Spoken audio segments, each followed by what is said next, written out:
So 2 men are deep, including Cash Jones and Dylan Bell. Away we go. Wind is at the back of the Gators here in the first quarter. And Beck will come out here first. He's played his high school ball 18 miles away from here. But at 11 years old, he lost a Pee Wee championship game on this field. It is complicated, as you said. Again, the whole family, Gator fans, until Carson made his choice. Pitch it on the edge. And the catch made by Dominic Lovett. Figures to be involved often today. Picked up about 5. Good signal to the Home Depot impact players. We talked about ETN. He's going to be a big part of this plan and what they want to do. Dylan Bell on the outside, 86. Leads a very talented group. Jack Pyburn and Tyler Sapp off the edge of this defense. Got to get after Beck.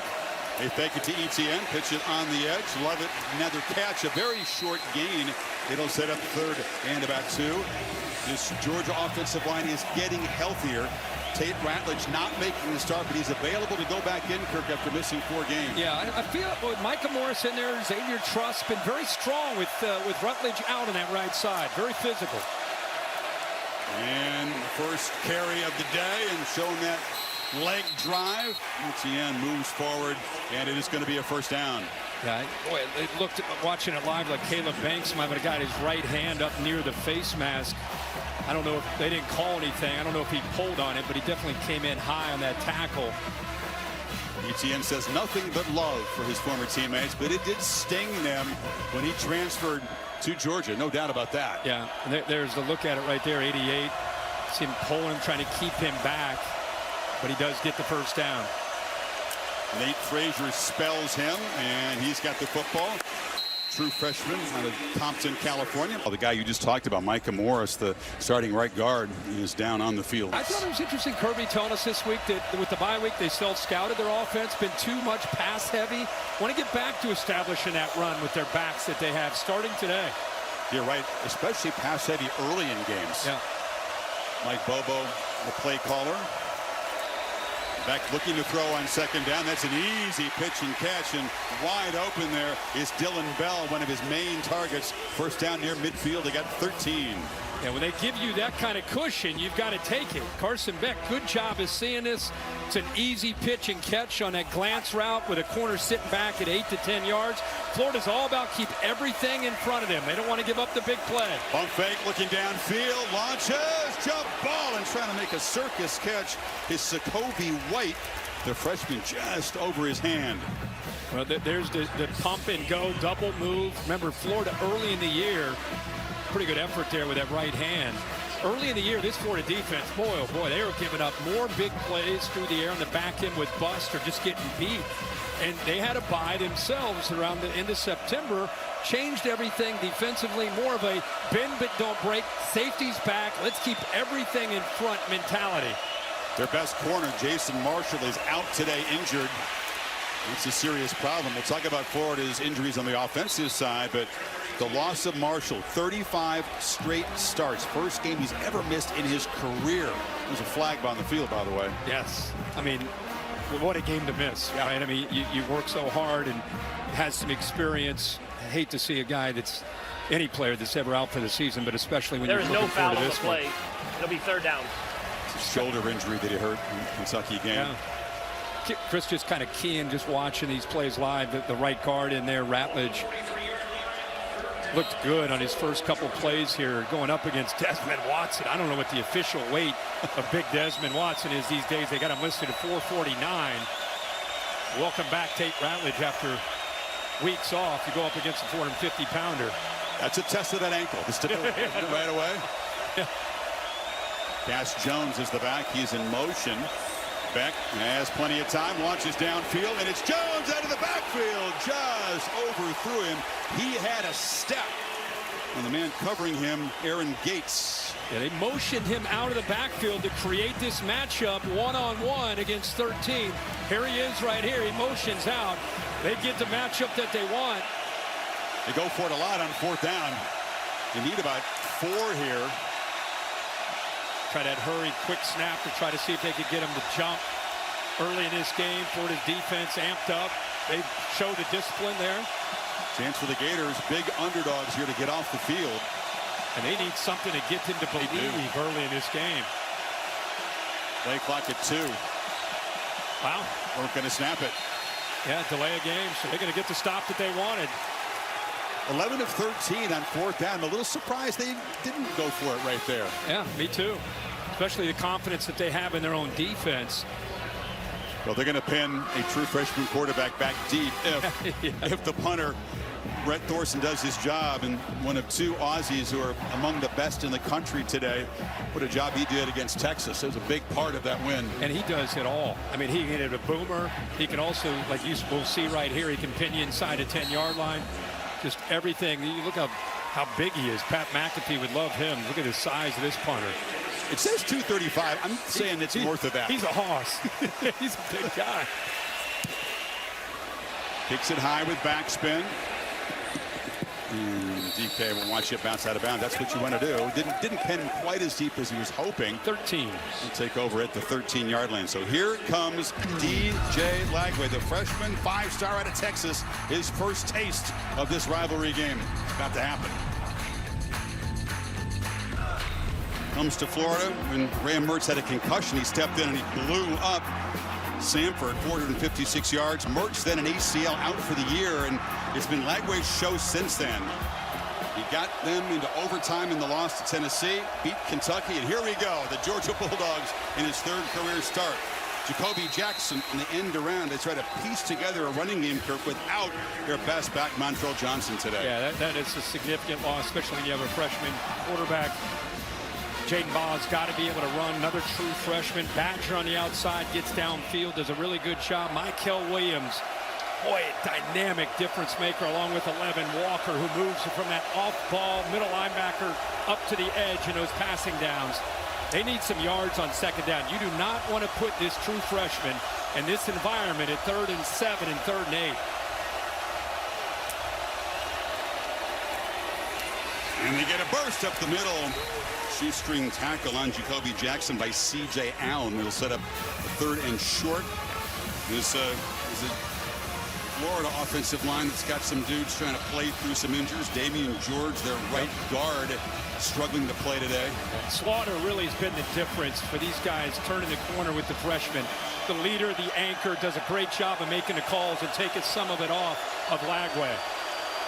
You need 4 to get this drive going. Lagway's first pass attempt is high, and it's caught by Aiden Mizell, and he is going to get just enough for the first down. Nice completion to get this quarterback settled in. Kirk, his pulse has to be about 150. Yeah, no doubt about it. Really good call by Russ Callaway here, because he uses the motion. You see, it's a match coverage, meaning that you got to communicate and pass off a guy that goes from one side of the field to the other. And the corner Everett that time passed him over. Nobody picked him up. So a lot of pre-snap movement with Florida that Georgia is going to have to communicate with. Mizell in motion. Lagway across the middle. Incomplete. Tried to find DK. Lagway has a great arm, throws the ball downfield. The shots downfield, best thing he does. Yeah, I mean, it's been a different offense because of a couple things. Number one, this kid can run. Georgia has to account for a quarterback run. With Graham Mertz, that was never the case. That's the first thing. And then you see the 9 completions of 30 yards in the air, 2nd in the country. He hasn't played a lot of football, meaning they will take shots. And with all that pre-snap movement, biggest challenge Georgia has is him running the football and then taking shots and being on the same page, not busting in coverage with that movement. In one of those crucial plays, Kirk, you talk about 2nd and 10. They get just a couple, and so Lagway is going to face this pressure package. Here comes all the dogs running out there for 3rd and long. Yeah, and Georgia knows that they want to take pressure off of a young quarterback, so you're running into one of the best fronts in the country, especially now that they're healthy.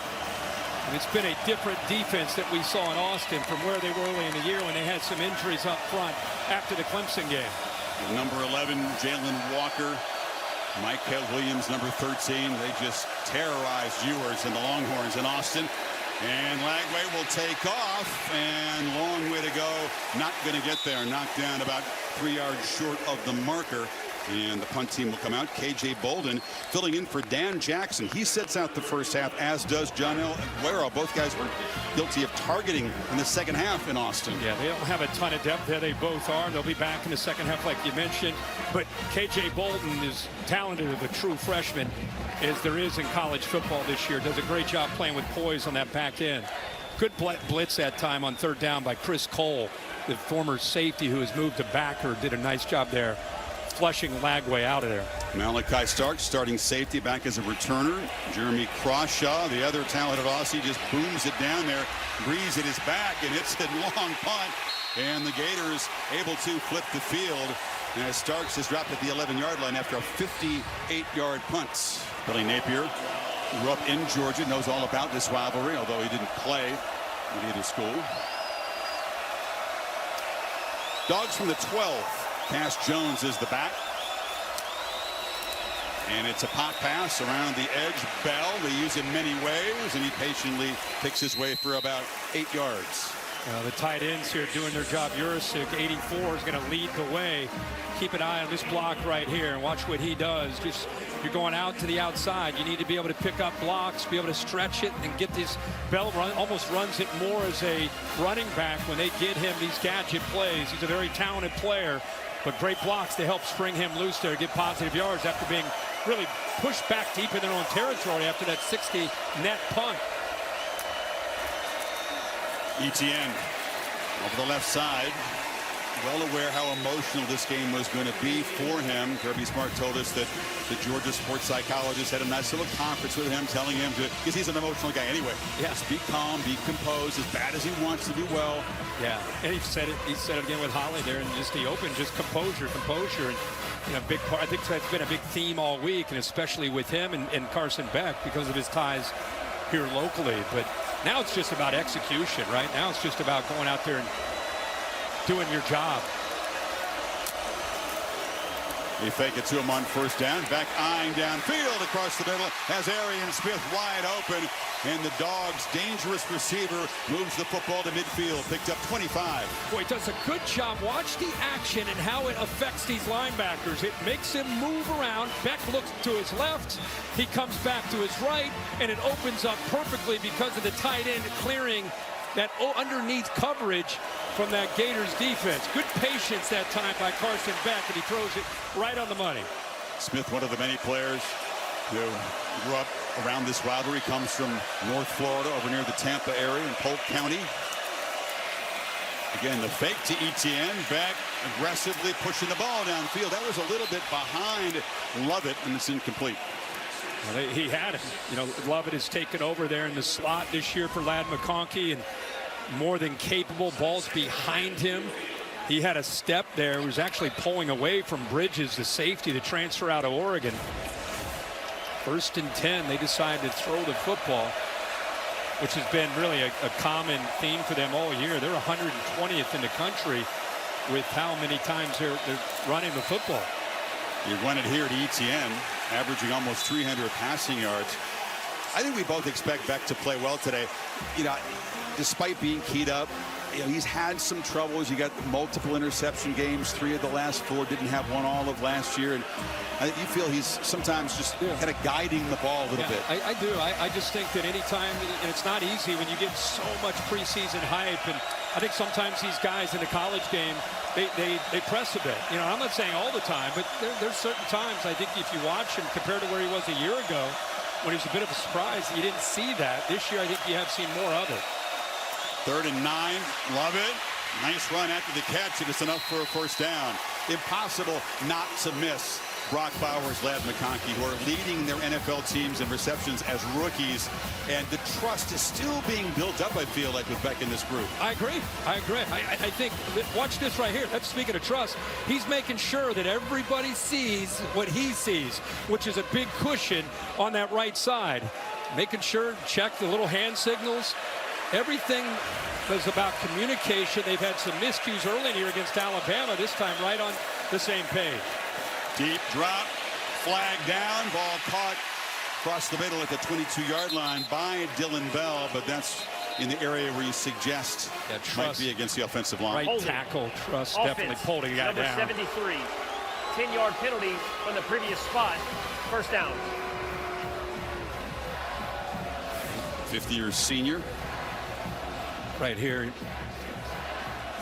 It really was. Sometimes it's when a guy gets outside of you that you get a little handsy. This time he just Wrestling move. big time wrestling move. Goldberg's here. He's an honorary captain for Georgia. He must have talked to him pregame. Big time grapple.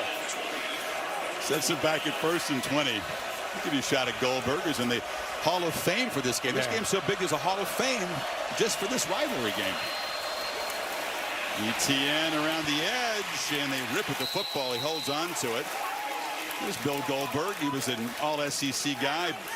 Loved tackling Emmitt Smith when they took on each other back in the day. Great Georgia player back in the late 80s. Great big-time wrestler. His son Gage is a Colorado player, plays for Deion. He and I were talking back and forth. He was going on and on and on about Deion, and he's known him for so long and what he's meant to him as a person, and not just as when he was a player, and now what he's meant to his son, being a mentor. Slant, and the catch is made. Bell breaks free, and he's inside the Florida 20. Active early. And they're probably going to go hurry, but watch how he makes the decision, anticipates. You're going to see this nickel just off to his left. He's got to get that ball out in a hurry. Look at that tight window and good throw because it got out early. Cash Jones carry on first down. Jack Pyburn got him down. Effective use of tempo tactically by this offense. Illegal substitution. Defense. 12 players on the field at the snap. 5-yard penalty. Remains first down. And Sheriff Denson was trying to get off the field, and ball was snapped right as he was on the last step. I mean, looks like his foot was almost in the air. That's what Billy Napier, I think, was frustrated about. Watch up at the top there. Right there, ball is snapped. I mean, it's really, really close. Could have let that one go, I suppose. Two-back look, Nate Frazier and Cash Jones flanking back here in this 1st and 5. And out of the backfield, they find Oscar Delp, the tight end, breaks a tackle, banged out. 1st and goal, Dogs about the 6. Boy, Florida's defense that time just out of position. If he wanted to, look at 32. There's nobody with him down the sideline on that rail route. So they were thoroughly confused. Georgia picks up big yards. What a drive for the Dogs. 10th play coming up. Plowing ahead is Frazier. They were backed up at the beginning of this drive after the great punt. Just a nice run-pass mix, and now threatening here late first quarter. Good job there, at least on that 1st and 10 by the Gators interior on that counter play. They got a good push into the backfield, blew that up. 44, Jack Pyburn leading the way. Plays with a ton of emotion. Another kid from Jacksonville, played here locally at Bowles High School. Top tackler on this defense. 2nd and goal. Fake it to Jones. Back on the move. Scanning. Flips it in zone. And it's Urasek. No signal yet. No, didn't stay in bounds. It's tight, pretty good tight coverage there by Bridges. This is really his only target that he had. You saw the back out of the backfield there, Cash Jones, but that ball went right through his arms. I mean, he doesn't get a foot down anyway. So now it's 3rd down here. Gators been pretty good red zone defense so far. Dogs not quite as efficient scoring touchdowns here as you might expect it to be. Back.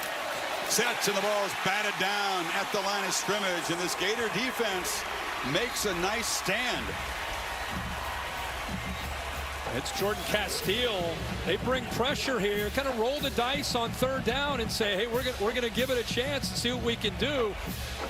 Comes close to getting the pressure to come up with a sack. There's an open receiver, but he uses his length there to be able to get up and bat that ball down. Helps being 6'2" to knock that one away. So they do their job. 1st and goal inside, right around the 5-yard line. They get him off the field. The reliable Peyton Woodring missed just one all year for a chip shot. You're absolutely right, though. It's a long march by the Dogs, but I think Florida will take that. Just 3 points on the board. They chewed up 6:15.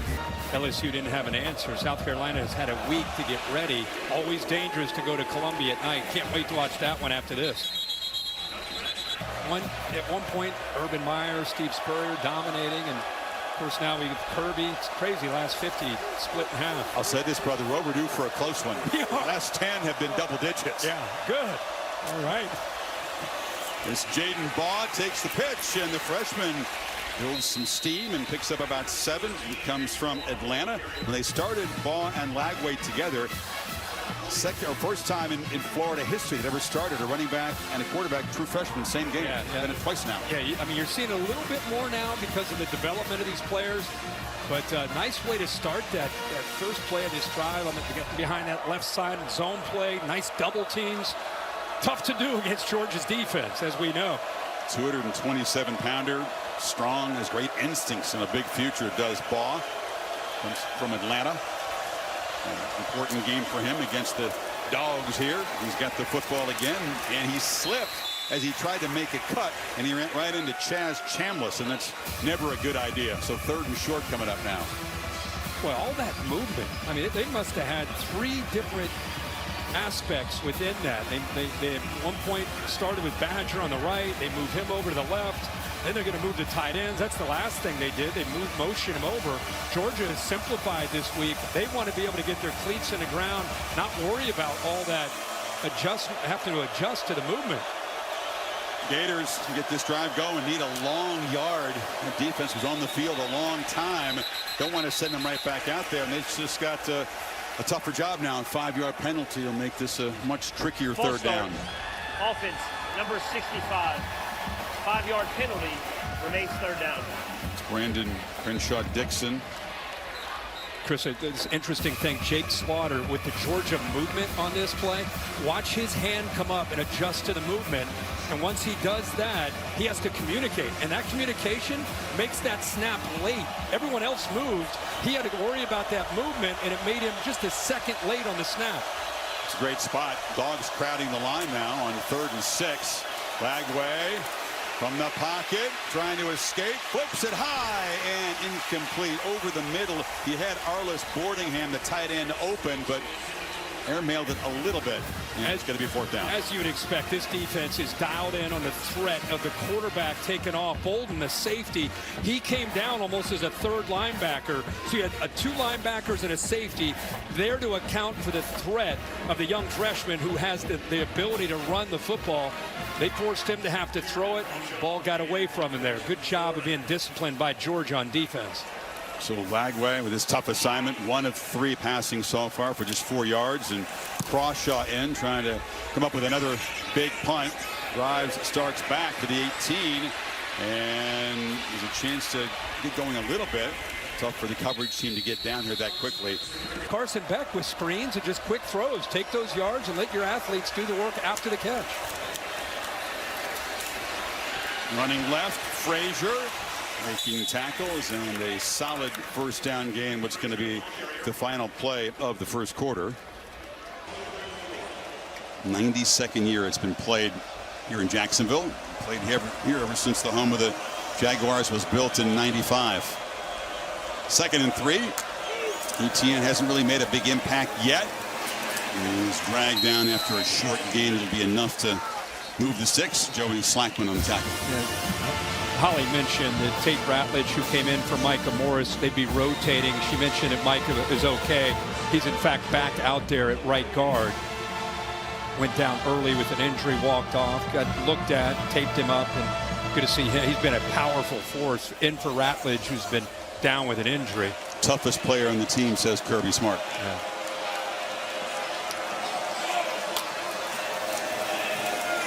Back on the move, fires back across the middle and has London Humphreys wide open in Florida territory after an 18-yard gain. But when he's in rhythm, how pretty is this? And by the way, no pass rush. Rushing 3, dropping 8, but with his accuracy and when he's on with his decision making, I don't know if I would go that route with him.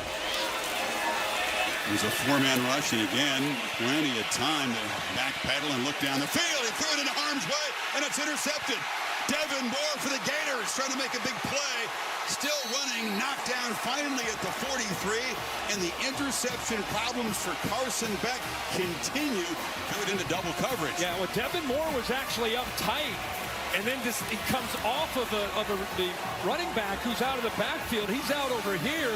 You may lose him, but he's up on ETN, but there's already a defender there. See, there's a defender, so he decides instead of being here, he's going to sink back into coverage, and that's what I think may have surprised Carson Beck. He thought he was up tight on ETN, but he sinks back, keeps his eyes on that football. There's where, again, that length pays off. That's a 6'2" corner who goes up to climb the ladder to make that interception. Be Smart's quarterback has now thrown 9 picks in the last 5 games. It's kind of been something we've seen a lot more from him this year. By the way, nice pressure that time to force that ball by Cameron James. Play fake on first down. Lagway launching downfield, has a man. Touchdown! Aiden Mizell and the Gators take that takeaway and cash it in immediately to jump in front.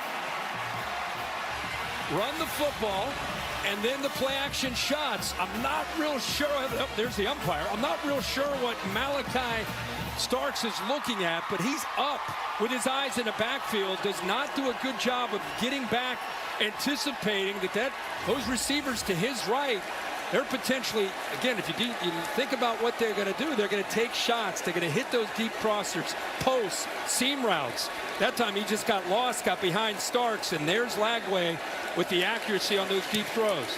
George has been so vulnerable to those deep shots this season. It's been a recurring problem. Smart tried to address it in the 2 weeks getting ready because they know that this guy, Lagway, can chuck it deep. 6th completion this season of 40-plus yards, and he hasn't played all that much. I know.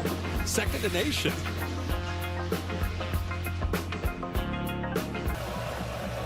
Dogs were controlling the clock, controlling the game, on the move.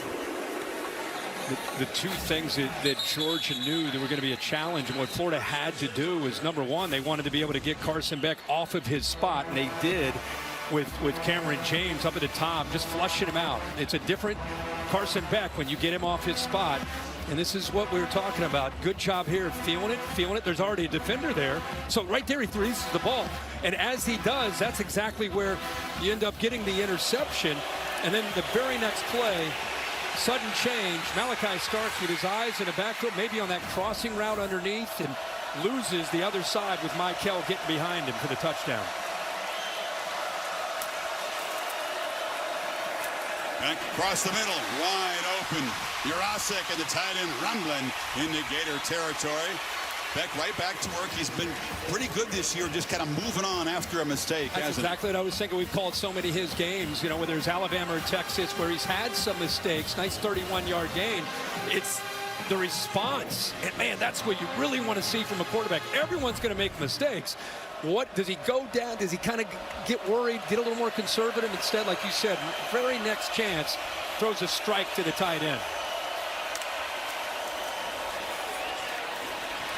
Frazier dragged down behind the line. Holly, you had a nice conversation with Carson about that kind of next play mentality and testing his composure moments like this. Absolutely. He said that his resilience and composure is the thing he's the most proud of this year. He used the game against Texas as an example.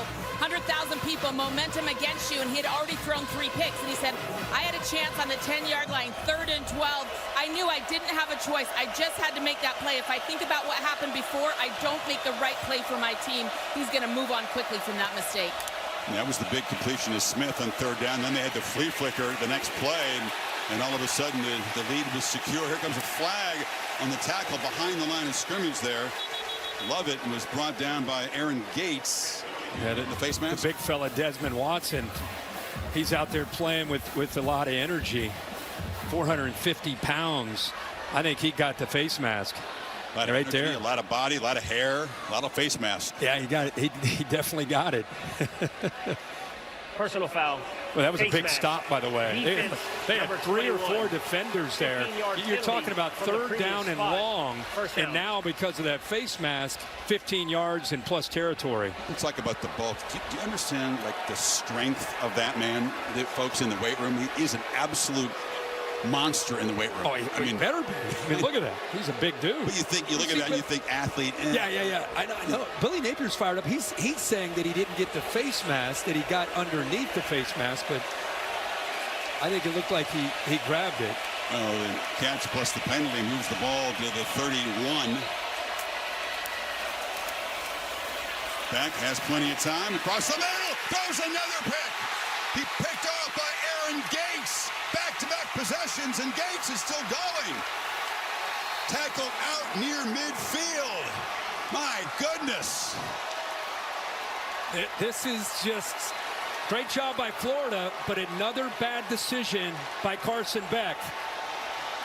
He works from his left.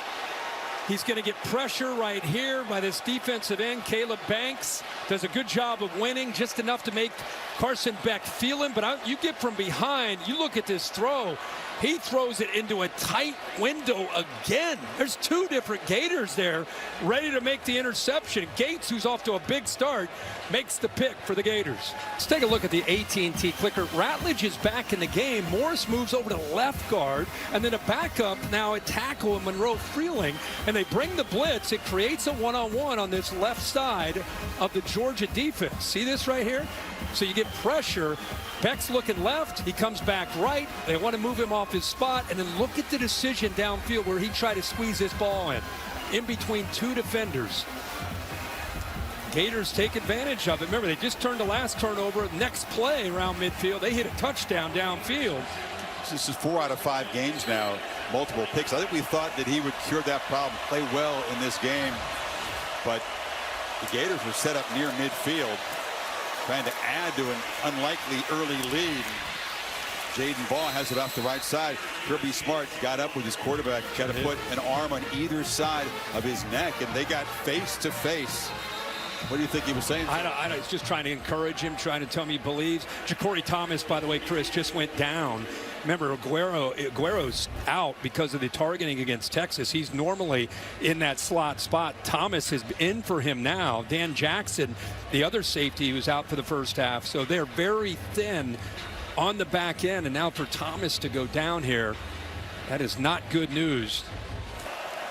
If there's one guy you need to be steady back there, it Starks, right? Oh, yeah. One veteran there and breaking tackles. Baugh knocked down right near the marker by Starks. It's enough for a first down. Kyron Jones, who hadn't played a lot of football, is now in the game at that nickel spot. Like you said, Chris, this depth is being tested. Now you can move Malachi Starks down. He has that kind of versatility, but for now he is still back on the back end with the young freshman. There's Starks and Bolden next to him. Lagway didn't lack confidence with that touchdown pass. No doubt gives him a boost. So this is what he does really well. Big fella at 240. Just throws a man down with a stiff arm. That was Bolden, and a solid gain on first down, about 8.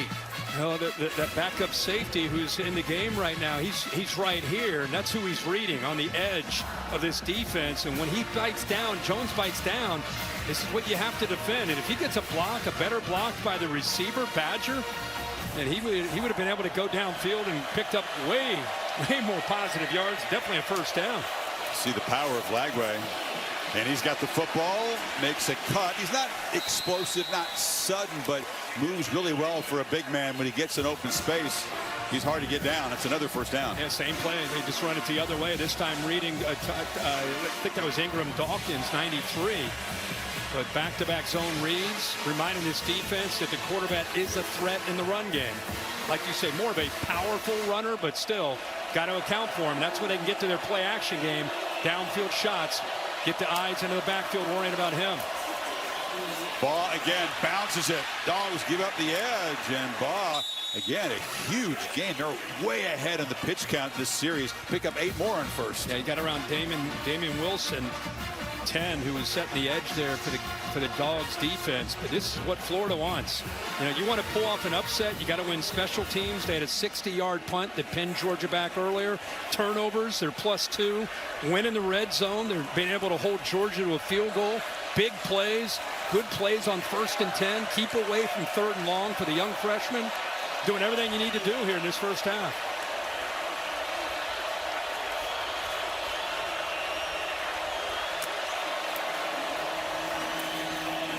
Ball's got it, makes a cut. And the freshman rumbling, filling in for Montrell Johnson and doing a great job. Bolden eventually got him down. Look at this long ride.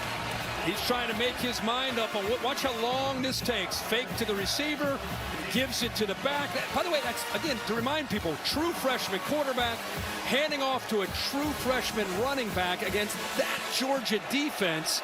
Pretty good composure there and a nice, powerful run there by Ball. What did he do in his first college start? Ran for 5 touchdowns against Kentucky. This game, that's a heck of a debut. That time he tried to get outside and slipped, and he'll lose about a yard before Chambliss made the play. He's every bit at 230. One of the coaches told me they think he might be up even closer to 240. But it's one thing to have the physical ability. It's another thing to come into a rivalry game against a Georgia defense, and the game is moving so fast, to be able to play under control. Not bad for a guy that most schools wanted to put at linebacker. Georgia worked him out. Yeah. He said, I'm going to play running back. I like toting the ball, and he's good for him. Showing his skills.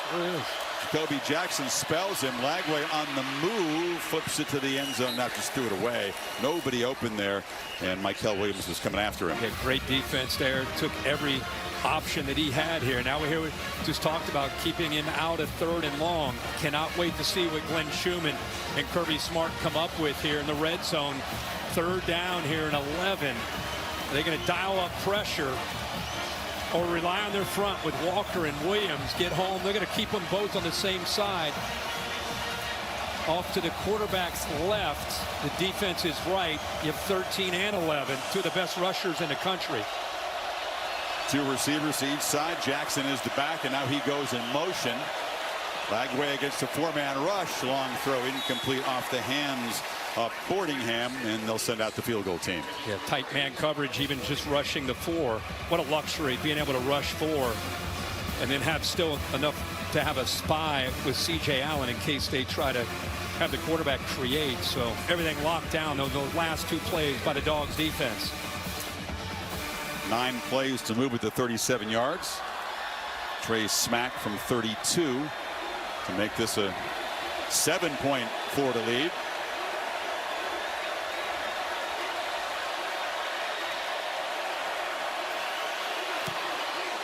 All 10 points off of Carson Beck interceptions. The first career interception by Aaron Gates. They had control of the game, one big. He didn't throw a pick. 300-yard game. Little different start to this one. Well, I'll tell you what happens when you're a team like Florida. You're 4-3. It's lost 6 of 7 to Georgia. Georgia's one of the Goliaths. You have a team that has to go out there and make plays. And right now, Aaron Gates, 13, he's been all over the field. A lot of it against the run. Just seeing things quickly, able to come up. Then he was the beneficiary of a poor decision here by Beck. Stepped in front of that, made a nice play. So keep an eye on 1-3 out there in white, playing well today. Moore and Gates have interceptions so far. Frazier in the flat. Gators close him down, but he picks up about 3 or 4 in first down. Tyreek Sapp, the big guy on the edge, made the stop. A little smack there at the end of that play. I don't know if that was just a friendly little smack or the true freshman letting Florida's defense know he didn't care for a little bit of a push when he was down. He was 94. Sapp, watch this little smack. That's more than a little smack. Bill, how do you guys handle that? A guy smacks a guy in a rivalry game like that. Is it just let it go, a little warning, or? I think you pick up that type of thing in a rivalry game. That's over the edge.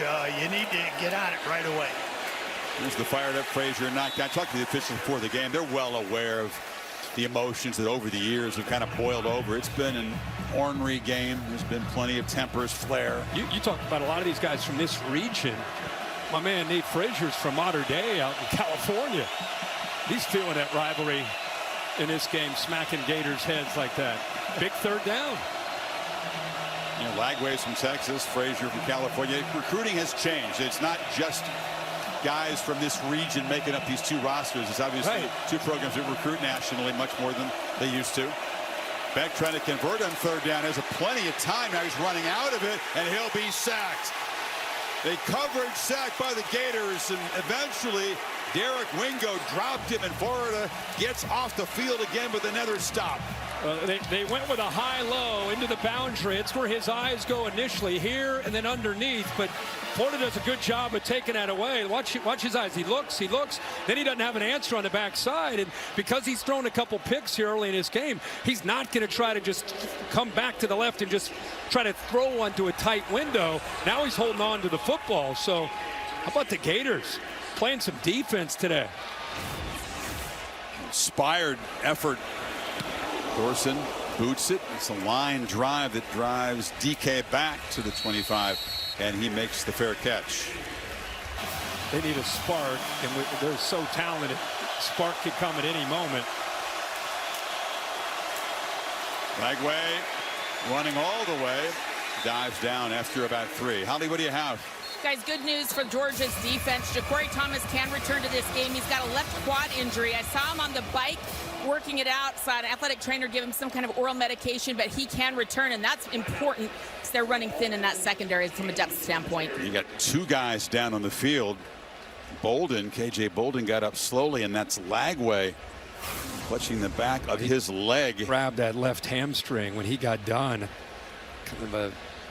His body just kind of fell awkwardly right away. He grabs onto that left hamstring area. It's not an area of the leg you want a star player to be touching. The field a little choppy here. Remember, it was an issue last year. Injury pregame. Of course, Graham Mertz is out, so you're looking down at the transfer from Yale, Aiden Warner, who would be the quarterback that would more than likely come in here. What a shame. Whole team's coming over to give him some love. This guy, for you that have not been around Florida, not only a talented player, but every single person you talk to with Florida, how much they all love him and what a solid person he is off the field. So you can, anytime an entire team comes out, it's not just the injury, it's how they obviously feel about him.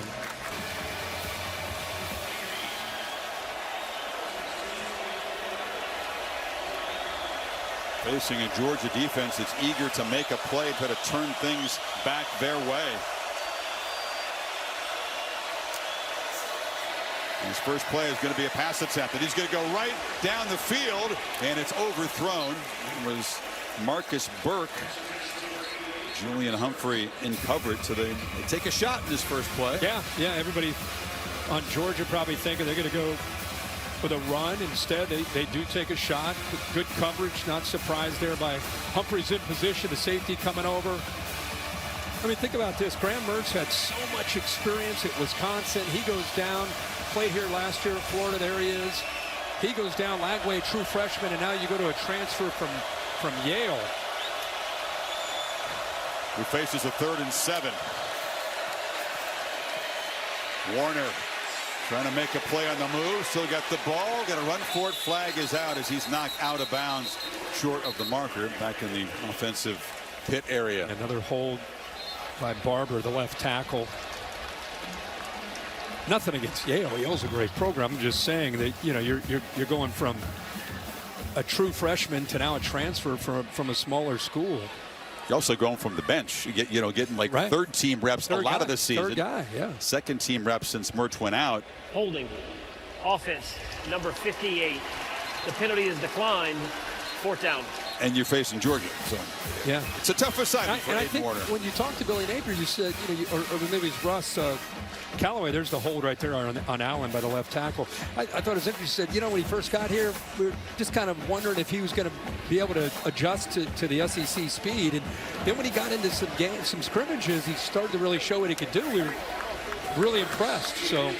But he'll be challenged. Obviously, best defense in college football. He's not a grad transfer. He's just a redshirt freshman, so he wasn't at Yale that long. Washaw's punt is a boomer, and it drives Starks all the way back to the 11-yard line where he makes a fair catch. Good hang time and 56 yards. A couple of picks, and they went 3 and out in the last series, and they give it to Etienne when in doubt.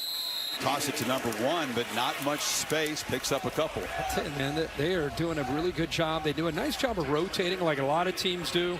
They play with an attacking front. You know, they'll rotate 10 or 11 guys up on that defensive line. Time Brian Taylor, 33, who's getting a chance to play, ran that play down from the inside out. It's weird in here, isn't it? I mean, it's just quiet. Yeah, it's very quiet. It's on quiet. both sides. It is. Beck took a look and then takes off, and will slide down feet first at the 25 for a first down. Picked up 10 on the scramble. Now, Frazier comes out of the backfield, so watch what happens to the defense when they see this. They think, oh, let's get out there. Both the backers go. There's just nobody there. Good job of covering. But the last thing you're thinking about is Carson Beck doesn't do this a lot. He doesn't. I mean, he may move around in the pocket, but very rarely does he take off and get yards like that for a first down.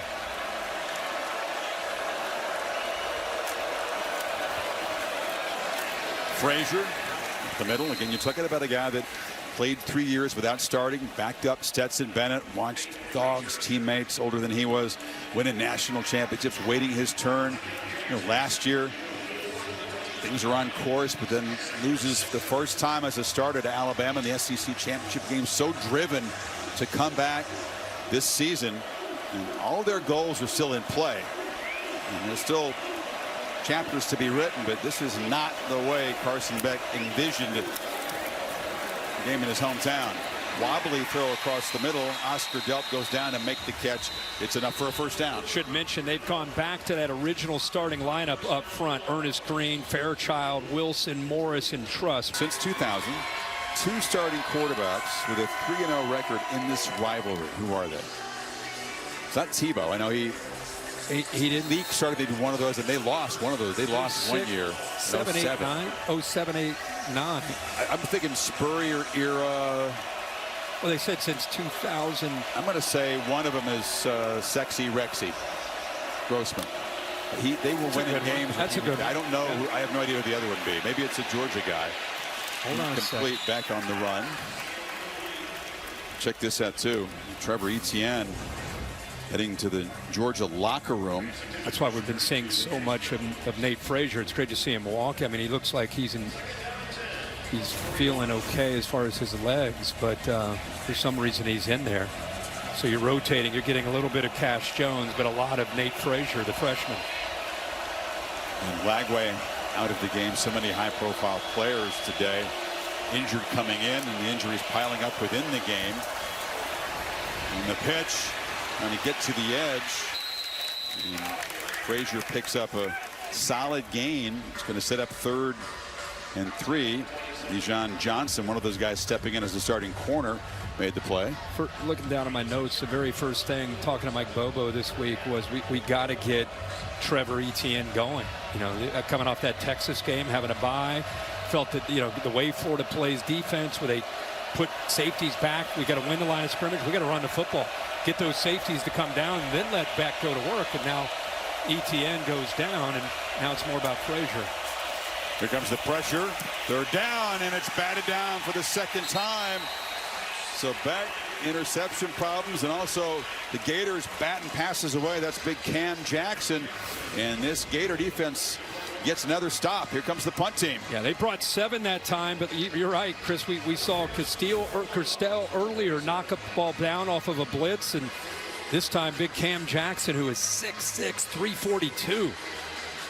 Doesn't have much vert, but he doesn't need to. When he's that size, he can time it up. So a minute 43. It's been like watching a different Gator defense the last 3 games, from where they were early in the year to now. Their losses are all the top 10 teams, and 2 teams went to Gainesville and blew them out. Cam Ward overwhelmed them. Walk-on quarterback, freshman running back, just trying to get on the same page as the play clock winds down. Ball off the left side. Do you keep it super simple if you're Russ Callaway? Absolutely. Oh, absolutely. Georgia knows that, and they're going to use their 3 timeouts here. If Gators decide to run, they already used their first. Since 2000, who wins 3-0 as a starter? Chris Leak up there? I'm going to go Chris Leak. I'm going to say one of them's got to be a Georgia quarterback. We got Grossman. Oh, you got it. Jake Fromm. Mentioned already facing and losing to 3 teams currently in the top 10.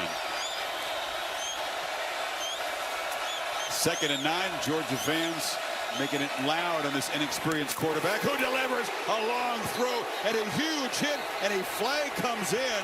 And that's why he took this shot. Defense number 7. The previous play is under video review. Well, this is a play because of this poor block. Badger looks inside. He does a terrible job there of doing his assignment, which is taking the closest man up to the line of scrimmage. He looked inside to the safety and made it easy for Harris to make this play. Now we ask Bill, with a defenseless player there, Bill, did he get him in the chest or did he get him too high? Of course, they're working with review, the replay center. There is no foul for targeting. Yeah, there we go. It will be playing football out here. 7. Playing football. Dogs fans saying hallelujah. A video review inside of 2 minutes constitutes a 10-second runoff. Georgia has elected to use their 2nd timeout to prevent a runoff. High percentage throw and then try to get some yards after the catch. That's what Georgia's done across the board. They've tightened up the coverage to take away those easy throws. And they'll hand the ball off and rely on their punter, Damon Wilson, making the tackle behind the line. And the Dogs do stop the clock with 1:17, and they'll be set up in pretty good field position, you'd think. So talented off the edge. Michael Williams on the other side. 10. Wilson ends up making a play, but Michael Williams won as well. They just both pinched. They were expecting a run of some kind, and the Dogs, boy, when they know what's coming, you don't have any chance of executing.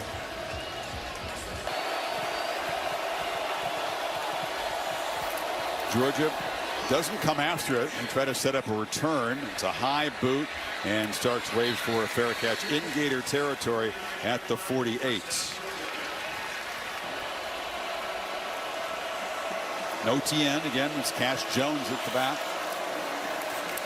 And Beck flips it down, and Jones eludes the man and gets that in space, and they'll like that matchup. Running back there in space, picked up 13. Yeah, they love that matchup because anytime you can get a linebacker who's walked up to kind of show that he's blitzing, you get him matched up one-on-one, you're going to win that every time. That was Jaden Robinson. Walked him up there, made it tough for him to get back outside. Jones very good out of the backfield catching a football. And with ETN down, we're getting more and more of an opportunity for both Frazier and Jones.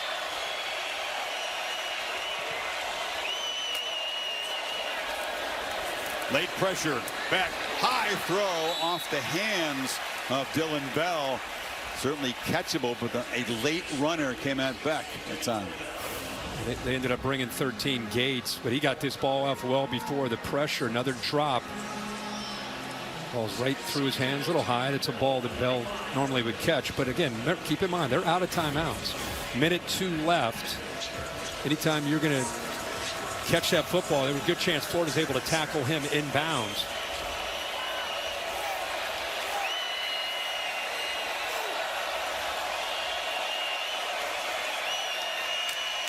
Gators crowding the line. Rush only 4, and Beck looks downfield. Tried to throw a back shoulder fade to Bell that time. And Dijon Johnson, they call him Mustard. Dijon. Yeah. Good. You know what? Mustard played really well here.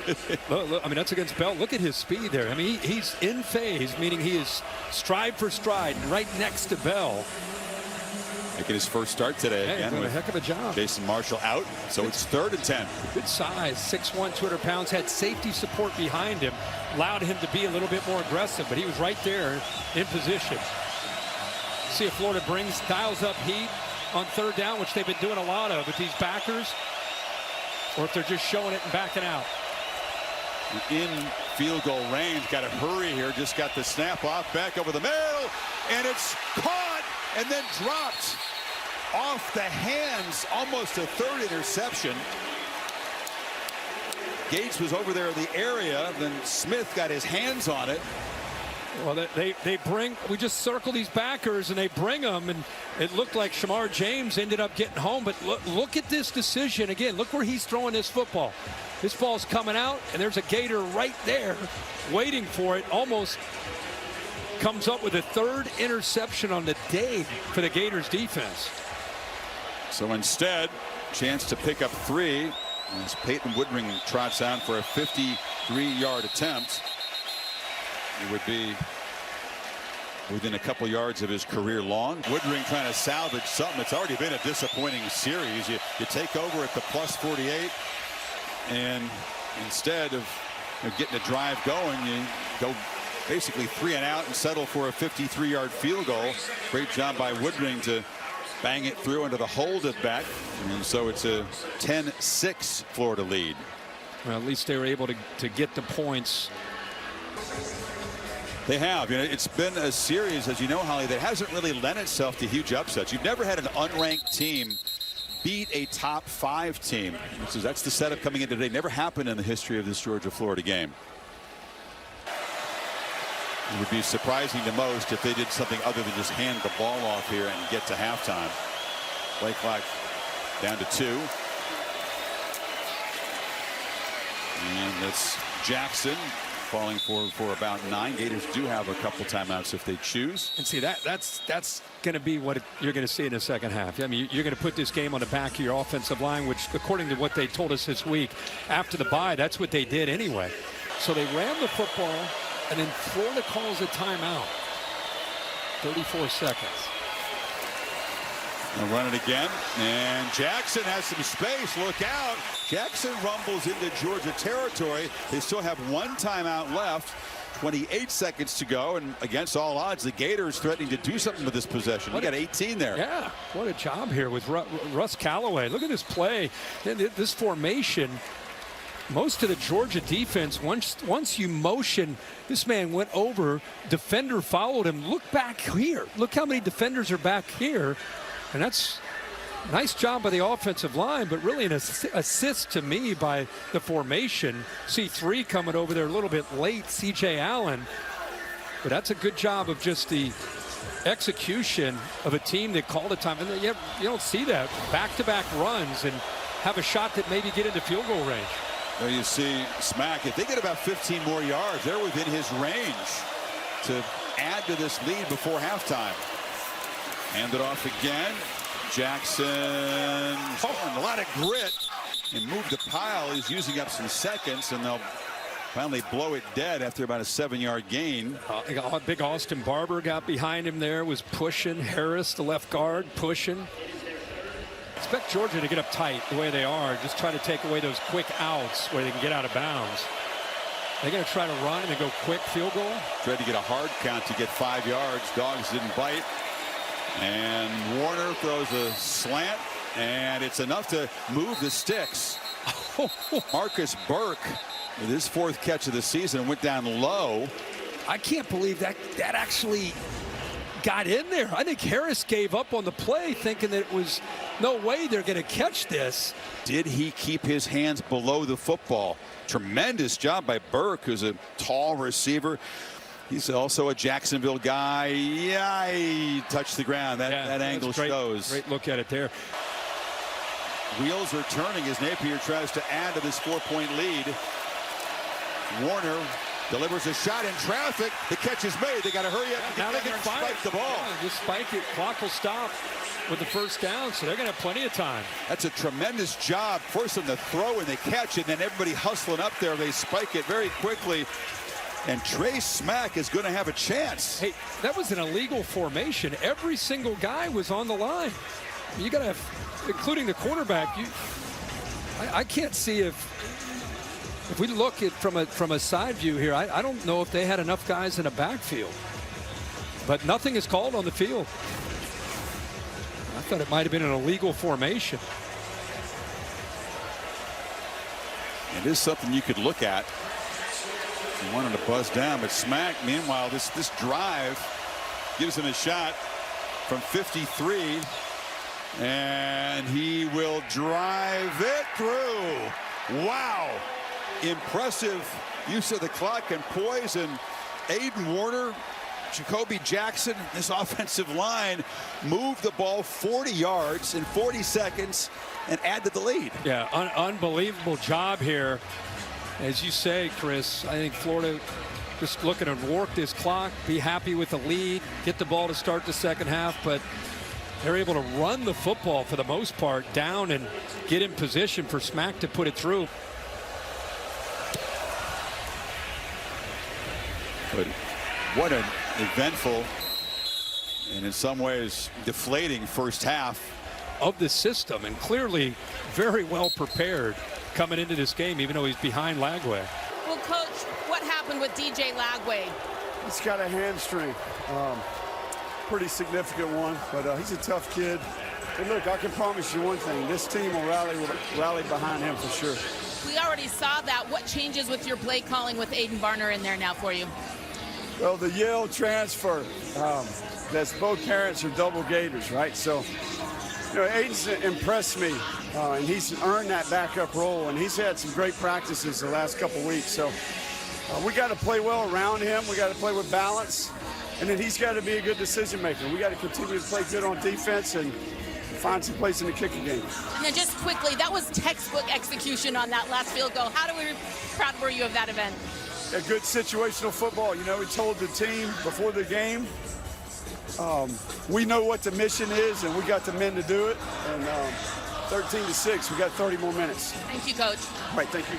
Aiden Warner has kind of stepped in, the transfer from Yale, and he's got a 7-point lead to work with here in the second half. See if they can close this out. Gators get the football first.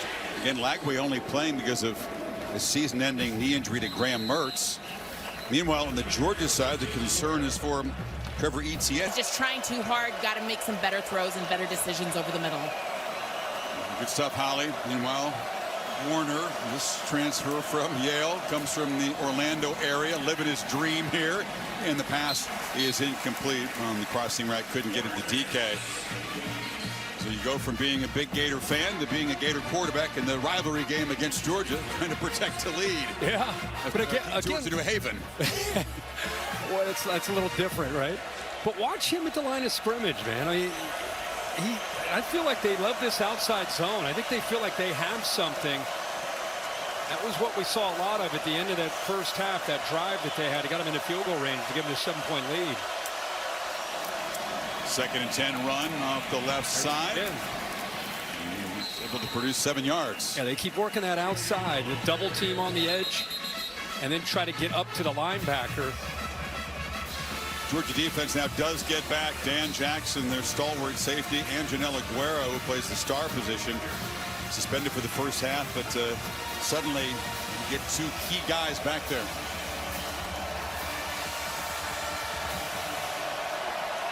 Dogs trying to get the football back to back, get off the field here on 3rd and 4.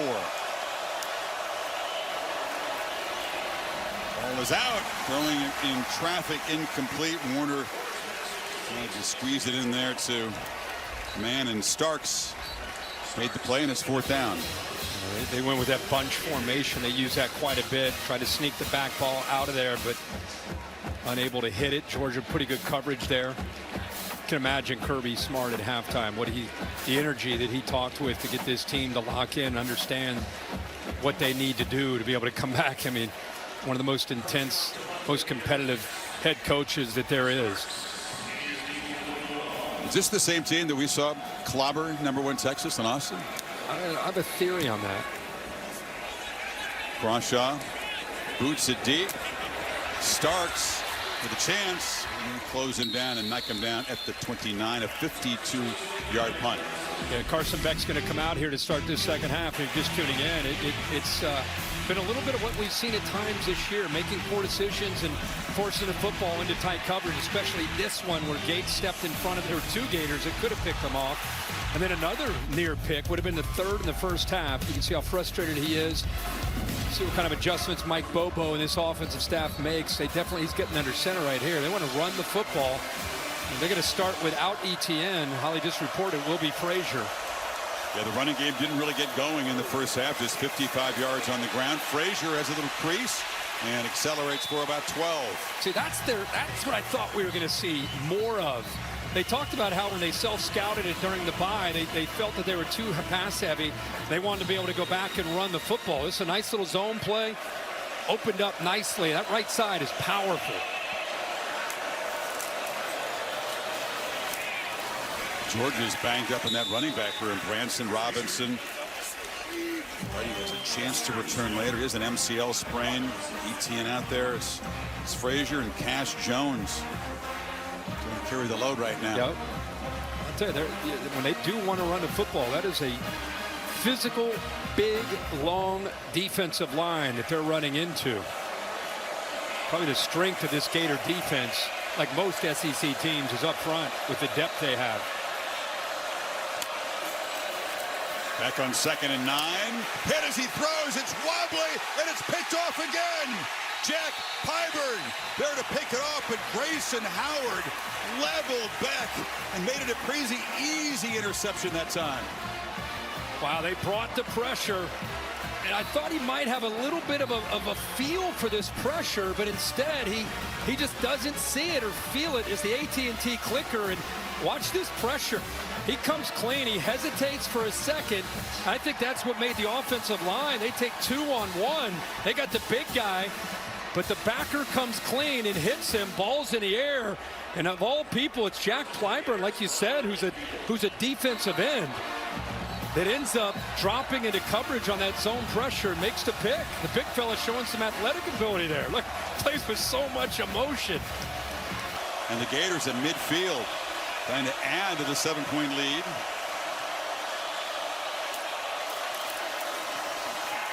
Jacoby Jackson makes a little cut. He got inside of Julian Humphrey, the corner, picks up about 7. 3 picks now. 3rd time this year he's thrown 3. Yeah, they're trying to come up with an idea. That one obviously was about the blitz and him just not seeing it. It wasn't a poor decision. The ball, once he got hit, went up into the air. But they're looking at the tablet, trying to come up with answers on what they want to do. It's the new tool, of course, you can do. Use that tablet. They better have a lot of stuff loaded in there, because there's a lot to talk about and a lot to look at. Short gain, now it's 3rd down. So my theory on why they looked the way they did against Texas and why they've looked like this, I think this team has won so much. This is just a 2024 team. They need to be told you don't have a chance.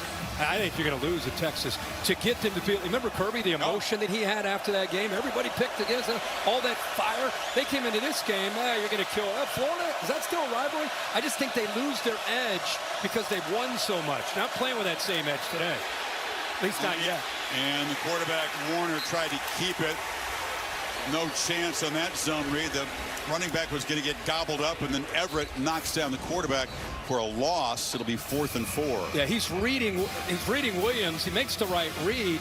He holds on to it a little long. Now it's disrupted, and this Florida the Georgia defense is just flying to the football. It's Dalen Everett, the man who had the sack, forced a fumble, and recovered it against Ewers. Had an interception. Monster game in the win in Austin. Busy afternoon for Jeremy Crawshaw as the Aussie tries to pin the Dogs deep. Coverage team runs down there, and it's going to check up. Again, not exactly what he was hoping for. Like to have that ball land closer to the 5-yard line. Georgia will take over at the 17, trying to get their quarterback settled in.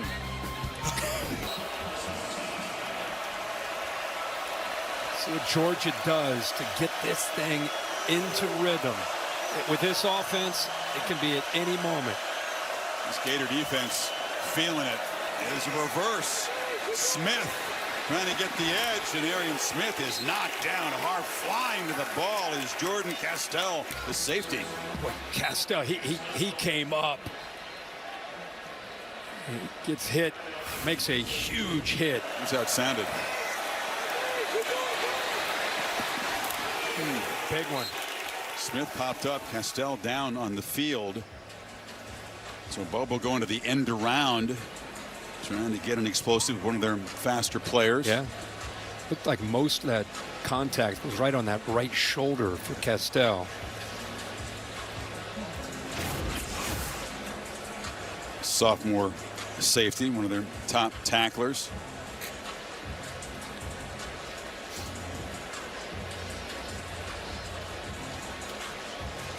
Talked about over the years these runs, the forceful personalities, as this tug war back and forth. Yeah, Spurrier won the Heisman Trophy in '66, but he threw 3 interceptions. And then Georgia scored a late touchdown to kind of run up the score. Final seconds there to win it by 17. Steve didn't like that. And then as a coach, paid him back. This is a flea flicker late in a blowout. That's Kirby right there making a tackle. Yeah, this is to get half 100 between the hedges. That Kirby comes in there late in the touchdown. That was an intentional run up the score kind of thing, and enjoyed doing it. We got half 100 on him, boys. That's what you wanted. We got it. Love it. Long throw. Almost broke free. Dragged down the 30. First down. Denson got him down. Spurrier, one of those guys that turned it Florida's way. Kirby Smart takes this very personally. Lost twice to the Gators in the 8 meetings. Frazier makes a nice little cut and comes back to the middle for a 5-yard gain before Cam Jackson and Denson knocked him down. Little extra bounce for the Dogs offense here. Going a little bit of tempo. I mean, not NASCAR tempo, but going a little bit of tempo, no huddle. And I think a lot of times that can help the quarterback. A quarterback that maybe is overthinking, quarterback that's overanalyzing in his mind. You can eliminate some of that by going a little bit faster. Again, they're just not huddling. They're not necessarily going that fast, but the coach can communicate up to 15 seconds into his headphones. Beck steps in across the middle. Levitt's got it into Florida territory. One of the better balls he's thrown today. Yeah, this is beautiful because he worked from his left, works through progressions, comes all the way back. Watch his eyes. Watch the head. Left, left, left, come back. Opened up in the middle. Perfect throw. Looks like it's Dijon Johnson, Kirk. Corner down on the field for Florida. They're checking him out. And there's the eyes working from the backside back to the front. And it's not just about Carson Beck. It's about these receivers being able to pull away and get separation. Lovett that time did. Here's Johnson. Bryce Thornton in their backup corner, pressed into duty. First down from the 48. Your 4th corner. End around again. This time they try to get Bell around the right end, and Dylan Bell galloping into the secondary. Georgia's running game finally produces a huge play down in the red zone. Xavier Truss, big fella on the edge, sprung him. Denson right here, and off the edge of this defense, they end up losing contain. You also see McCray there, who just had his eyes in the backfield. So those big linemen came pulling around. There's nobody there to block. So it was so much room there for the convoy to lead him down that right sideline. We said at any moment they can catch fire. A couple good throws by Carson Beck. And we got another Gator defender down. Had a big pick against Kentucky. Colorado transfer. He's out there. Bryce Thornton. You get a flinch from looks like Truss. Offense number 73. 5-yard penalty. Remains first down.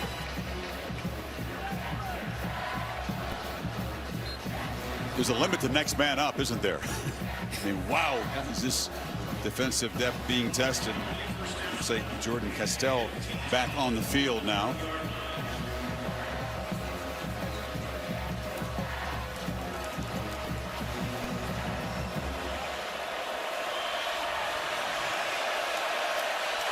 There's the Caleb Banks. Holly was reporting on him. He's also back on the field as Frazier gets around the right end and is knocked out of bounds down near the 13. Boy, how explosive is he? What a future he has for the Georgia offense. This kid's a true freshman. And I mean, immediately when he gets to the corner and that outside zone play, but he is able to. Clyburn, to me, looked like he was in pretty good position. 44, the defensive end. He just gave him a little stutter and got around him. Not many guys go straight out of Compton and end up in Athens, Georgia. LA area recruit. You mentioned modern day powerhouse program, and he's ready for this moment. Ash Jones spells him on 2nd and 8. Back across the middle, slant, bobbled, and caught eventually by Bell in the carom. 1st and goal, but dangerously close to another interception as that ball popped up into the air. Yeah, I think it looked like McLean got a hand on that football. Who's just got into the game. Well, he may have missed. That ball may have initially gone off of Dylan Bell. But he was in position. He just didn't finish on the play. But what concentration to finish on the play there by Dylan Bell. Like Wes Bridges was in the vicinity. He wanted his team to respond with some urgency. And they have on this drive. Frazier trying to get the Georgia first touchdown of the day, and he dives to the end zone. And did a little Gator chomp afterward. That's an impressive mark. Finally, Dogs fans have been waiting for to get 83 yards.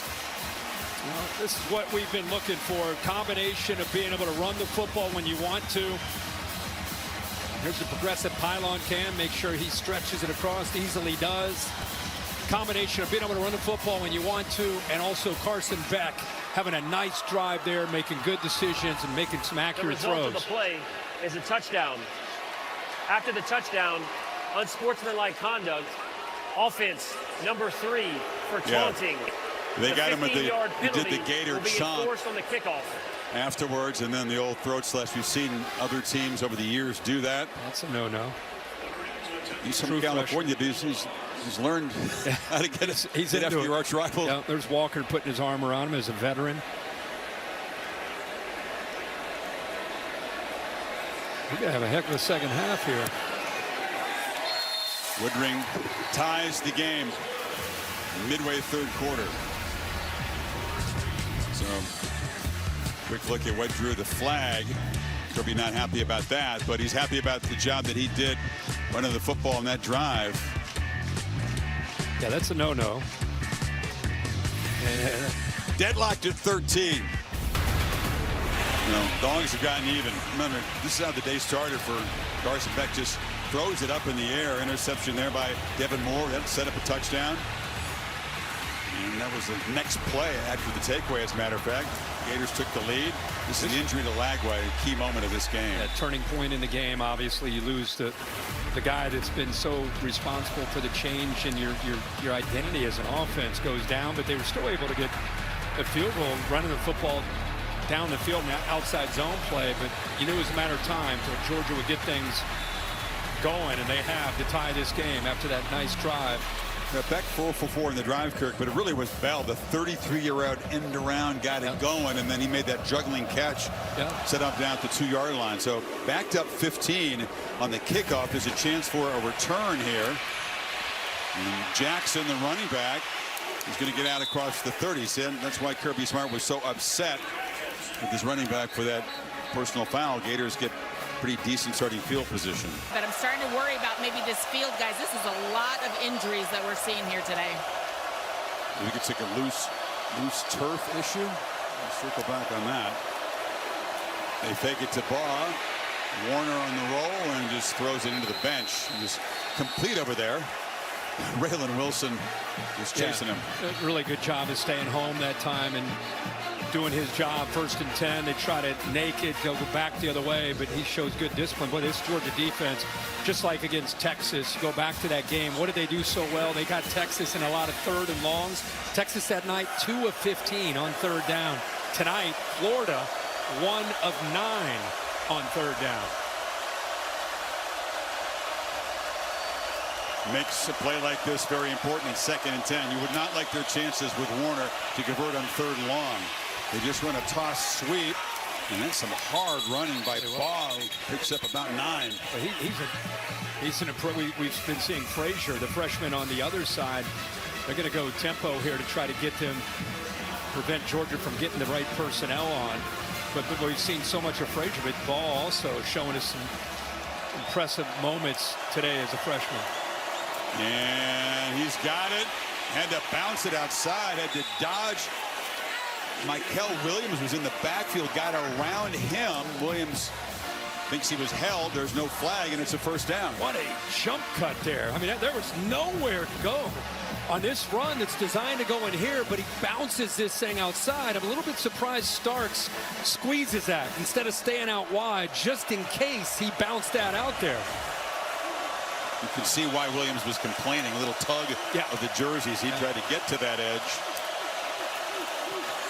Play fake on first down. Warner backpedaling and now being chased, and he'll just throw it away as the pressure was closing in from C.J. Allen. The passing, he is 2 of 7 for 8 yards since he has come into this game.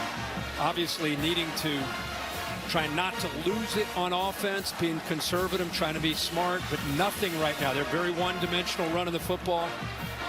And outside of that long touchdown pass, after they got the turnover, they threw that 43-yard touchdown. They're 3 of 12 for 12 yards passing in the game. Yeah, 4 completions today. They had a total of 12 in the win over Kentucky, but a lot of those were big plays. So, and that's a attempted pass that's incomplete. They're not calling it. See, now they're going to rule it. There was some question, was it a backward pass? But no, even the simple things are hard to complete right now. He looked downfield to see where he's going to go. Took his eye off the ball, but that ball is thrown from the 44, and it's caught or attempted to be caught around the 45. So it's definitely, the ball's going forward. Close, but definitely going forward. Right, he definitely looked upfield. Look at his eyes. I mean, he starts to look where he's got a couple blocks in front of him, but here we go again on third down. They got the last one with a good run by Ball, but 2 of 10. You know, Georgia as good as anybody disguising and trying to confuse the quarterback. Got to hurry. Do they get it off? No. Play clock wound down. Napier just did get the timeout called.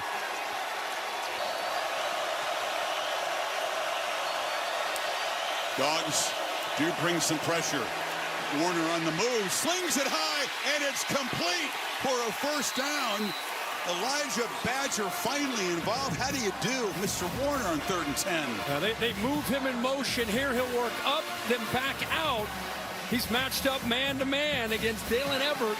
Gets a little bit just enough. And how about the throw, like you said there? Best throw we've seen by far from Warner, the transfer from Yale. Somehow convert on 3rd and long. Baugh has it.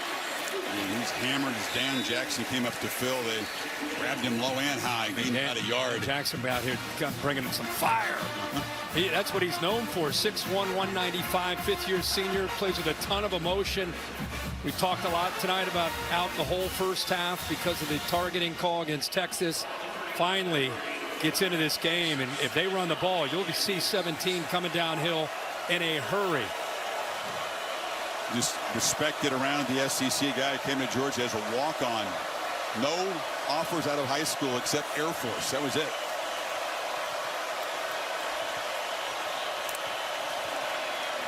Pitch to the edge. Again, they find Meisel.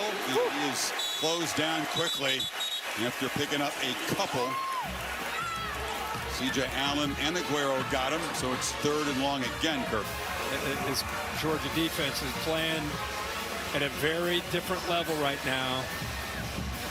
They weren't the same defense in the first half. They know that in this game now it's crunch time. They are doing what they can, but got to give Florida credit. This drive started on their own 33-yard line. Remember, after the running back Frazier did that Gator taunt. Yep. Gave him good starting field position. Only had 1 3rd down conversion before this drive. Now they're trying to make it 3 on this drive alone. But Jackson is stopped a couple of yards short. 4th down. They're in field goal range. Does Napier think about going for it here? They're right away. They're not hesitating. They bring the field goal unit out. Trey Smack has been reliable. Hit a big one at the end of the first half. 53-yarder that time. This is from 51 to put the Gators back on top.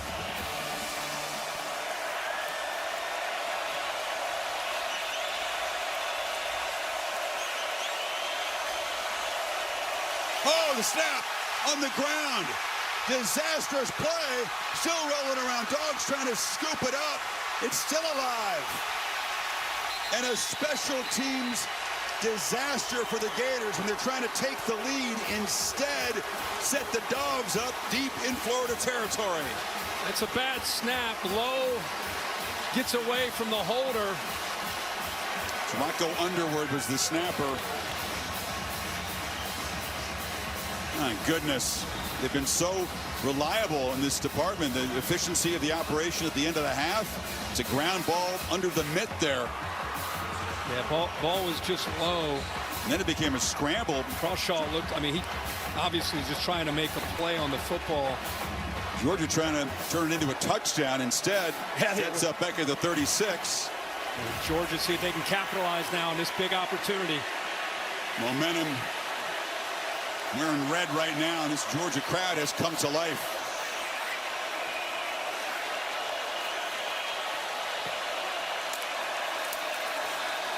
Frazier dragged down, picked up about 7. We call it 6. Wow. Needed to be really good in special teams, and they had been until that bad snap. Lost 31 yards. Really did not get the 3 points, but set up Kirby's team in great position. Big ask for this Gator defense right here.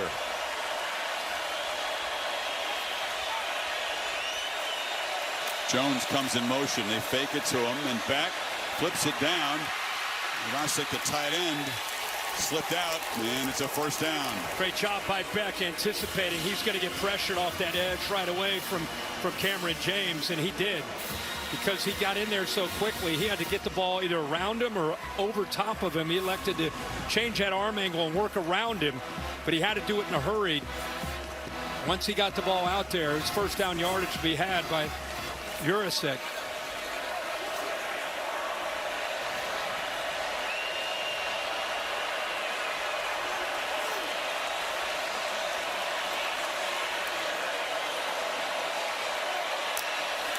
Back looking to throw in first down. Picked up the pressure, flipped it across the middle. Cass Jones making a move and fights all the way to the end zone. And Georgia takes the lead.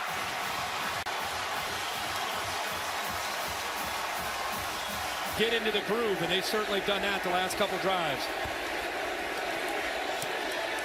Cass Jones and Frazier stepping in with Etienne out of this game.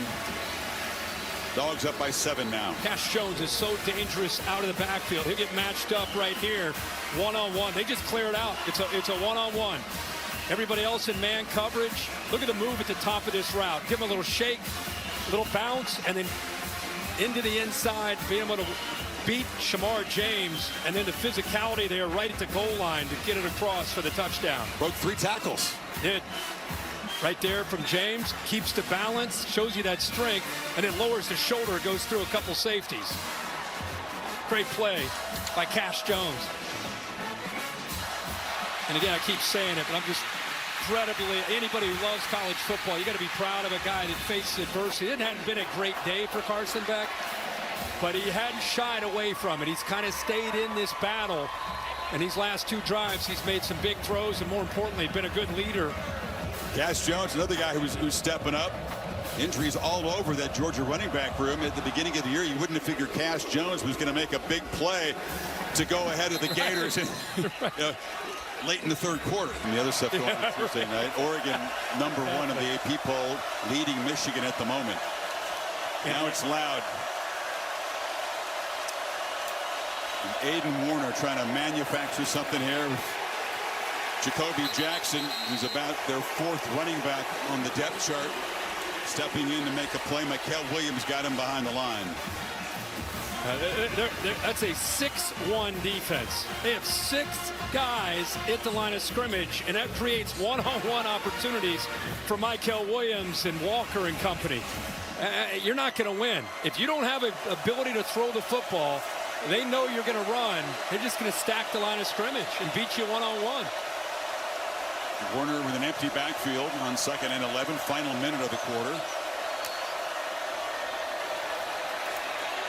Steps up and is not going to escape. not the most explosive runner. Chaz Chambliss got him down, and it's 3rd down and extra long. Like Glenn Schumann, a defensive coordinator from Georgia, in my mind, one of the top coordinators in the country. He had a plan to come into this game against a true freshman, DJ Lagway, and mix up the looks. Now you got the transfer from Yale, and Glenn Schumann still doing it, giving one look, going to another. Lagway there, of course, is out. 2 third-quarter touchdowns by Georgia. They're on top. Aiden Warner, a really tough job here, beginning with a 3rd and 14.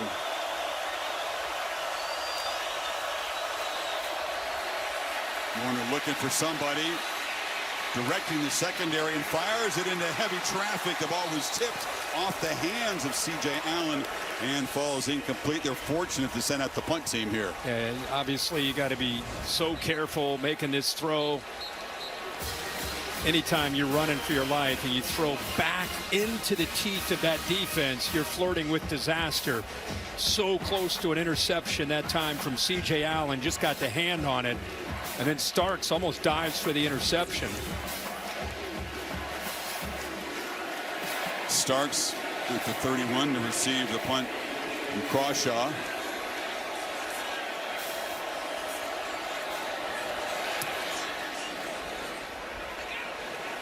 Typically solid effort, and fair catch made at the 25. Here's that sequence.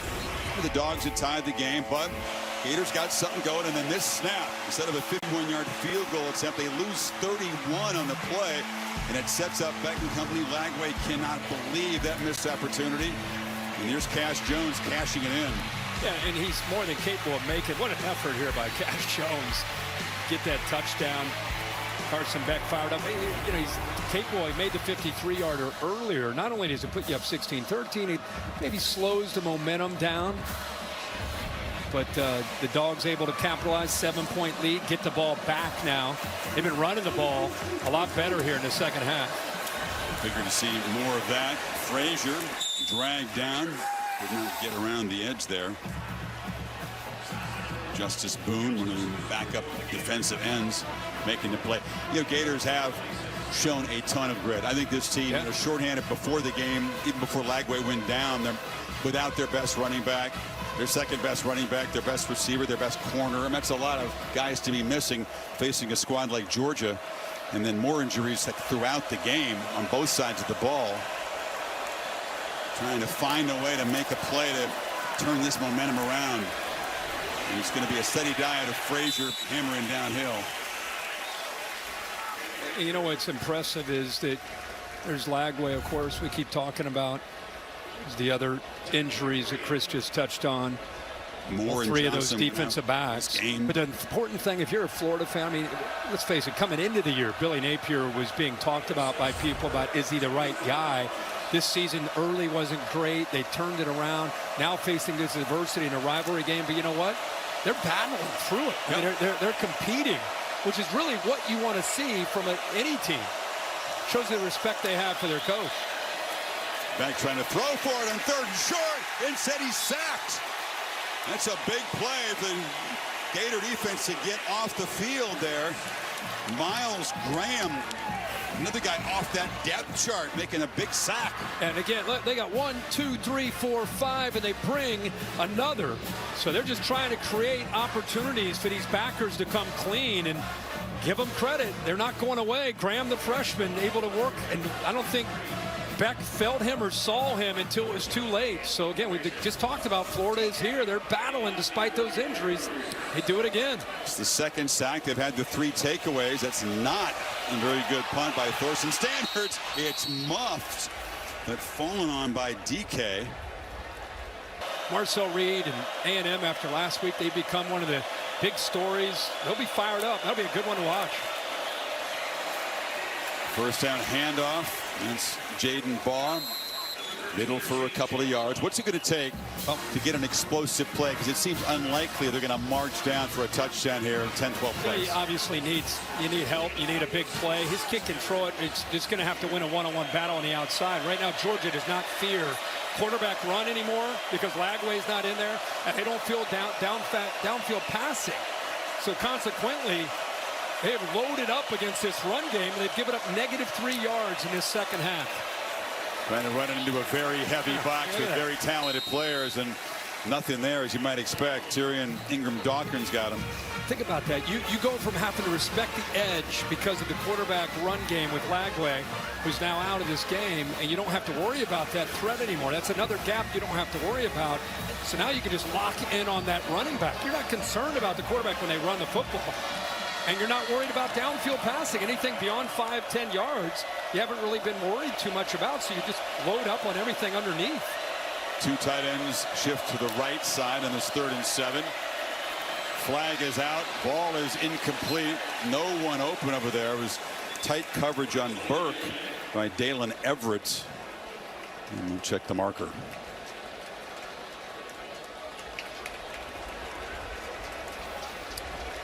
Signal was false start. Illegal formation. Daniel Gautreaux. Offense, number 65, not lined up on the line of scrimmage.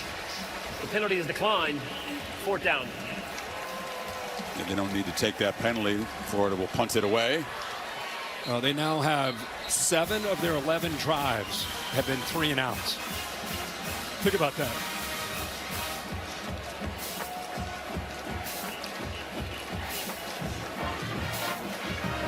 I mean, even with Lagway in there, they were going to need big plays to have success on offense. They're not going to be able to march it. That just hasn't been the case. Again, Montrell Johnson can't help yet. He's a home run threat at back. Trey Wilson is a home run threat at receiver. They're missing those guys. So the playmakers, few and far between at this moment. That would prove to be pivotal in that football game. By the end of the game, Penn State 1st and goal at the Ohio State 3. Yeah. 4 plays, could not get it in. The Buckeyes ran out the clock. Yep. Defense really stepped up in some critical moments. First loss for Penn State. Ohio State avoided a second conference loss. My reason in picking Ohio State was the urgency that Ohio State losing to Oregon in this new 12-team playoff. They had to win this game, or they're pretty much on the back burner or on the outside looking in. Penn State, they'll maybe avoid a trip to Indianapolis. If they can win out, sitting there at 11-1, they're definitely going to be in a large pick, you would think.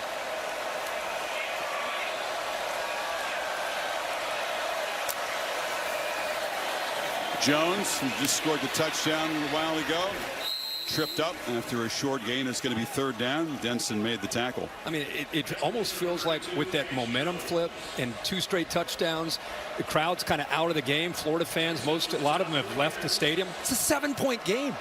10.5 minutes to go.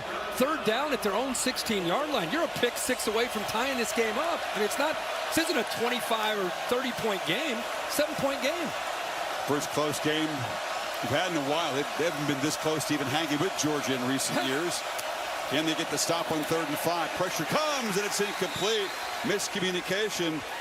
Lovett was over there. Bell, hands on his head. And then Dogs send out the punt team again. As soon as he let go that football go, he kind of brought his hands up to his face. Almost frustrated. I don't know if it was himself or just a miscommunication with the receiver. But he had a spot where he wanted to throw that ball. The Gator defense never saw it. You could see that they're just not on the same page there on that 3rd down. Carson trying to let Kirby know what happened. Since they had the 7-point lead, Kirk on the Jones touchdown, Dogs have had back-to-back 3 and outs. So a chance to build the lead. Gator defense wouldn't let him, and that's not a very good punt of the standards of this game. Just 38 yards. Gators take over at their 45. We saw something similar in the Georgia-Alabama game. A little hand signal to receivers. You can see Lovett. He's not quite sure. 86 gives the head nod. But a complete miscommunication at a critical moment here, deep in their own territory on 3rd down. And look at the frustration on the face. Don't put this one on Carson Beck. That's him trying to tell his receiver with a hand signal, let's get on the same page, and it's a miss. The Gators still have life. They've gotten back-to-back stops, still down 7 here. Here's Aiden Warner with the help of Jacoby Jackson trying to create something here. Looking to throw on 1st down. Warner fires down the middle, and it's incomplete. Well covered was Elijah Badger. Imagine being Warner, Kirk. He gets in there, mop-up duty against Samford. Lagway started that game. gets in there, runs for a 9-yard touchdown, and he said he almost blacked out. It was a surreal experience as a kid who grew up watching the Gators just to get in a game against Samford and score. Right. That for him was a thrill. Here he is against the Georgia Bulldogs. Right. In a close game, unreal. Going to engineer something, and something he never would have imagined. What an opportunity. That's the way you should look at it. What an opportunity. Beyond his wildest dream. Exactly. Kenny somehow sees it. Steps up, launches downfield, and the catch is made. It's Badger inside the Georgia 30, right on cue. Yeah, I mean, right on cue. We said these guys are a possession away. He's going to work across. Let's watch the linebacker here, C.J. Allen, who's got it reading the quarterback. He's got to get depth. He's got to get depth with his back there to the quarterback. Never locates the football. Good recognition there by Warner to fire that to give the receiver a chance. 26 yards on just the 7th completion for this Gator offense. The 5th by Warner, 5 of 15. First down run, Jackson into that heavy box, picks up a couple, and there's a flag down.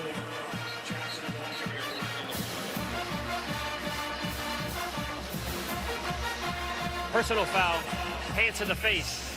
Defense, Oh, wow. number 10. The penalty will be enforced half the distance to the goal. Well, that's Damon Wilson. That is a First break. down. This Gator offense, they can use every one of these. Wow, you're right. They're looking for a break. There's 10 right there. Wilson, left hand gets up in that shoulder pad, like close to the face mask and close enough where he got it up to the lower part. That's what they call. See Kirby wearing his emotions on his sleeve down there. How about this, Kirk? That sets up the Gators at the 13, trying to punch it in and incredibly come back to tie this game. They look to be out of a few minutes ago.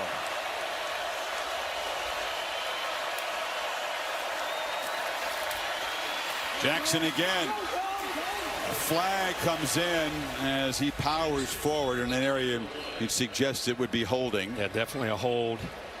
Crenshaw Dixon 65, it looked Holding. like to me. Offense, number 65. 10-yard penalty from the previous spot. He's pulling First around. down. Counter play. You're pulling a right guard and a right tackle. He comes up to meet. He comes up to meet the linebacker, and we're going to pull both these guys around. But 65, the right tackle. Watch him meet the linebacker. Gets up above his head. Just grabs onto him. So they were given that 15-yard penalty, and now that stings and moves them back to 1st and 20 from the 23.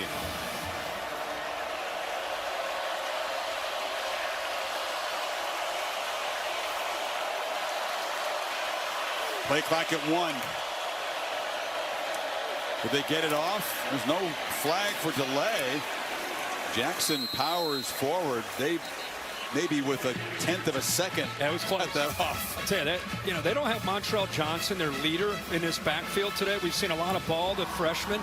But the combination of Jackson and Ball, this kid Jackson runs hard, man. I mean, he is giving them at least positive yards and running through a lot of tackles there. Over 5 yards, over 5 yards a carry. Out of Pensacola, went to a junior college in Mississippi before coming to Gainesville. He got 8, so on 2nd and 12, he's got the ball again. Jackson makes a cut. Jackson to the end zone. In this collection of gritty Gator backups within a PAT of getting even here. And Jacoby Jackson running like Emmitt Smith out there. This game is dead even. Well, we've done some Georgia games where they lose the edge of their defense. They motion here, playing man coverage. They go with it. Watch them on the edge of this defense with it. Tackle makes a nice block. Man to man, you get a 2-for-1 right here. Watch the receiver. He takes out Jackson. The corner follows him. The other corner's downfield playing man to man. Doesn't turn around to see the football. But they get to that edge. A ton of space. He's been physical, but this time out in that space, he makes some people miss and takes it all the way to the house. They battled another rival, Tennessee, on the road. That was the game when Mertz went out. Montrell Johnson went out. Lagway made a throw, a big 3rd down throw. They got into overtime. did not execute well, couldn't finish the job. It was a gritty, near upset. 2 chances on offense to kind of build the lead, get a drive going, and really put this thing away. Couldn't do it.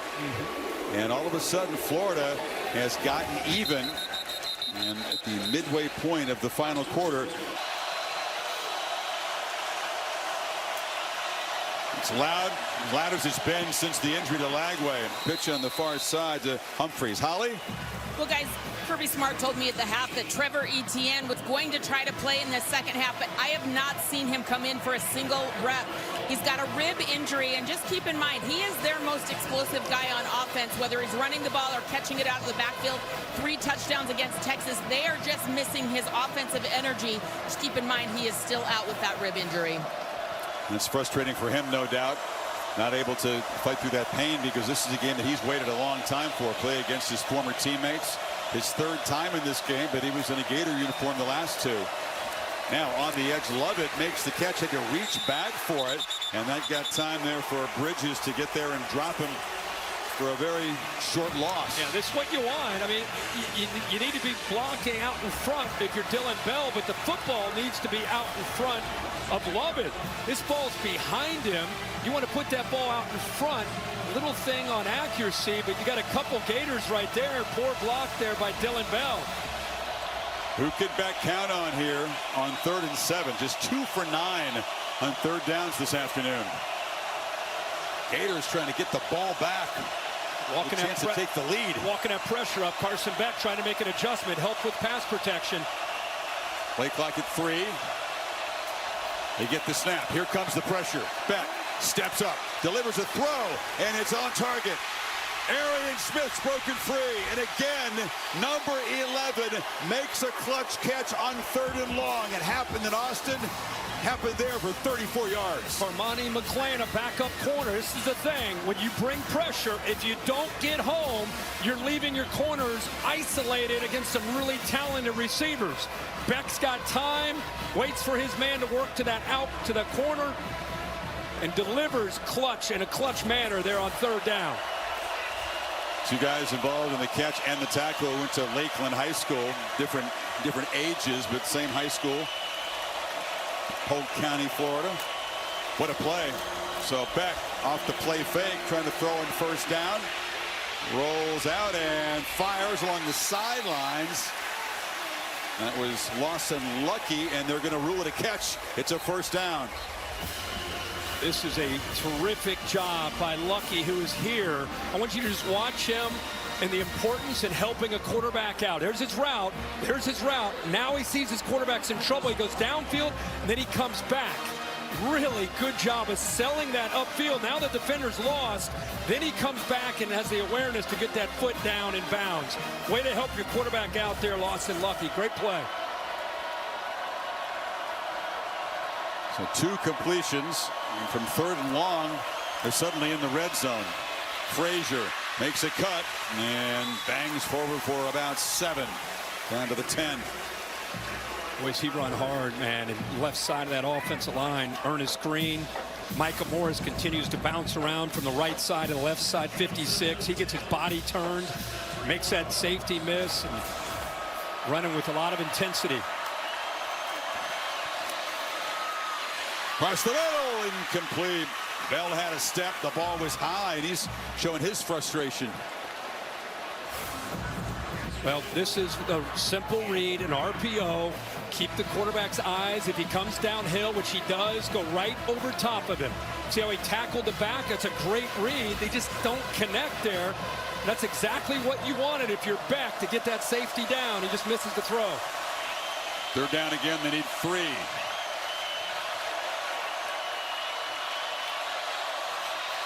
Pressure again. Beck gets it out quickly. It's Levitt trying to work free, and he scores. George on top again.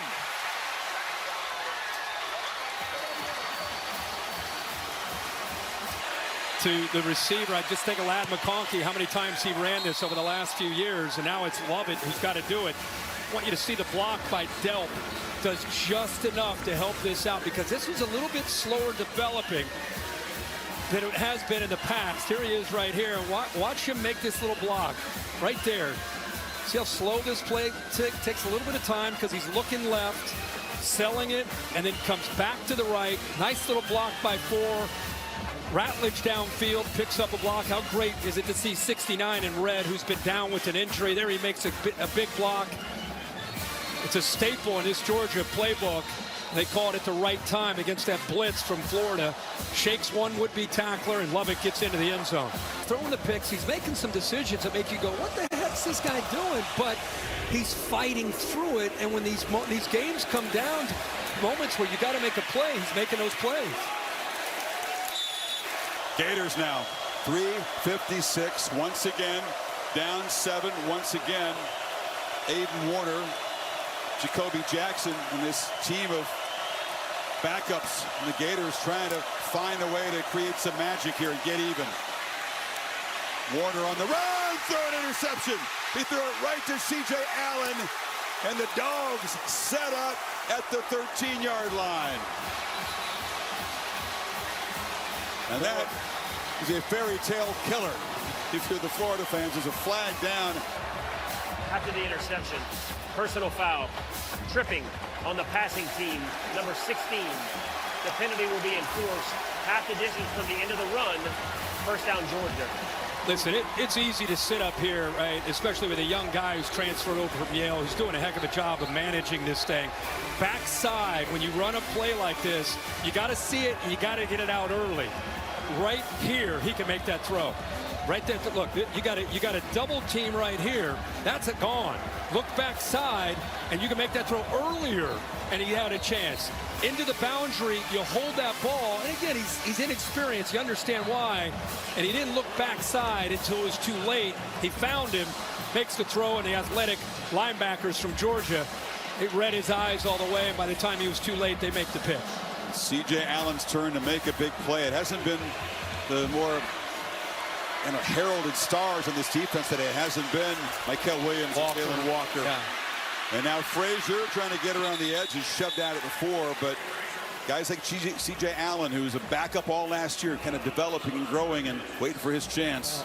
Again, they have depth, so when you don't have a day for Walker or Williams the way we did in Austin, these other guys got to step up. Now that they're healthy, you know that the interior is going to be strong. They got a lot of linebackers because they've had to play through some injuries, and they're confident that they can rotate a lot of different guys in, and that'll come in very handy as they work themselves down in games against Tennessee and further down the road. Yeah, Ole Miss is next in Oxford. Yeah. Then they come home to Tennessee. Ole Miss had a huge win today in Fayetteville. And off on the end around. Dwight Phillips, the freshman. They said they had a package of plays in for this guy. He hadn't touched the ball at all, but he is into the end zone. Give him that football. You want to hold on to the first career touchdown. It's his first career rush, and he finds the edge. He did so in a hurry. You're right. He did flash the speed. They sure did. But here's the late throw right here, and Georgia all over them. The athletic ability by C.J. Allen. Keep in mind, this guy's like 235, 240-pound linebacker getting up there under center. You can see how quickly that hits. Good blocks in front of him. Get to the end zone and put this game out of reach. Georgia survives a scare in a rivalry game against Florida.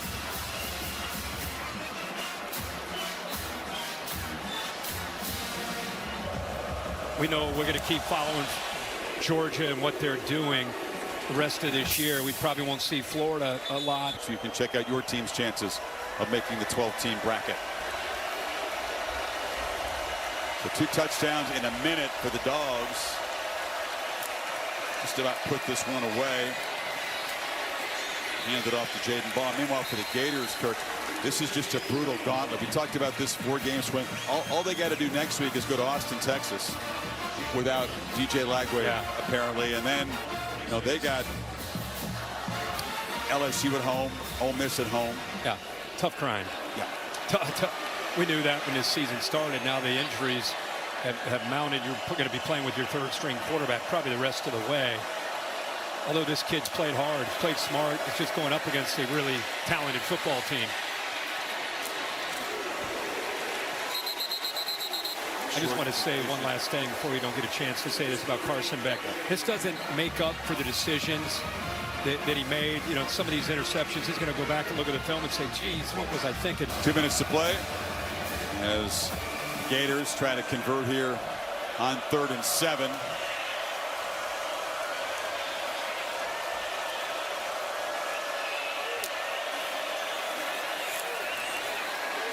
Warner backpedals and delivers incomplete on the sideline, trying to find DK streaking across, and it's 4th down. They love those levels concepts where they get a guy deep down the field, try to open up that second level. DJ Lagway's hit a bunch of those over the last 2 or 3 weeks. As you might expect, it's been tough for this Gator offense. Just 3 of 15 on 3rd down. A lot of 3rd and longs today. It's been really difficult since Lagway left the ball game. And now last gasp. Firing across the middle, and they do convert on 4th down. It's Mizell making the catch on across the 40. Picked up 16. Gator lineman. Big Damian George had Georgia blitzed and looked like a defender may have hit him low on his left leg. What a throw here by the kid, though. I mean, look at the pressure. Allen's right in his face as he delivers that, puts it on the money. Couldn't have been thrown any better. That should be encouraging for Florida fans, what you're looking at with that schedule. That was a heck of a throw. 4th down. It's kind of a great place to land. You don't get the bye, right, but you host the 5-12 game. Yeah. Right? Incomplete. So you're going to be a solid favorite against, maybe it's a group of 5. Who knows? It's going to be a long shot team. You win the 5-12 game. You're at home. You play, at home. Then you play the neutral site quarterfinal against the 4 seed. Okay, so that's the lowest ranked champion of the P4. It's not the SEC, the Big 10 champ. Could be the Big 12 champ. Yeah. I like where you're going with this. Not a bad we got to start spot to be that cheering 5 to be the 5. We're number 5. Ball, yeah. We're number 5. Yes, we got it. Forget the bye. I love that. Warner on the move, just trying to keep a flicker of faint hope alive, and he's going to be tackled by Chambliss along the sidelines there. Boy, Chambliss deserved that sack. He's got to throw it away at that point. Yeah, but I'm just watching him. He must have run 30 yards to chase this sack down. That's why his teammates were so pumped up. Yeah, good for him. They were. Anytime you get an effort sack like that, look at him. He's gassed. Get him the oxygen. But he deserved it. Good job, 32. That was a beautiful play. He says, if you're not going to throw it away, I'm just going to bring it down. I'll take it. Yeah.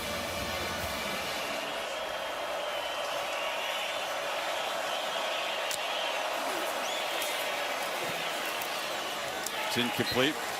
So Kirby Smart's going to go to 7-2 head-to-head against the Gators. Georgia's seniors will go 4-0 in this rivalry. The first Georgia senior class to do so since they won 6 in a row back in '83. It's been 4 decades since the Georgia senior class has come and gone 4-0 against their rivals. So you're saying senior class from '83, so going back? Yeah, they won 6 in a row. So the class in '83 won 4 in a row. The couple before that did as well. But it's been a long time. As much as Georgia has won, all the things they've accomplished, these guys will go through 4-0 against the Gators here in Jacksonville. Warner backpedals and delivers a throw on the sideline that's almost intercepted by Bolden. He's frustrated. He wanted one there. I think love Columbia. Close. Yeah. Late score by A&M. I think Reese picked South Carolina straight up. Everybody picked A&M, but we all said be careful. Reese will be locked in tonight. He's run by Frazier, and the Dogs will just plow ahead and run out the clock. And it's a far from perfect performance. Nothing like that sensational effort in Austin 2 weeks ago, knocking off the #1 team. But they take care of business in gritty fashion, as you said. Beck, after that 3rd interception, did clean up his game. Yeah. Some clutch throws.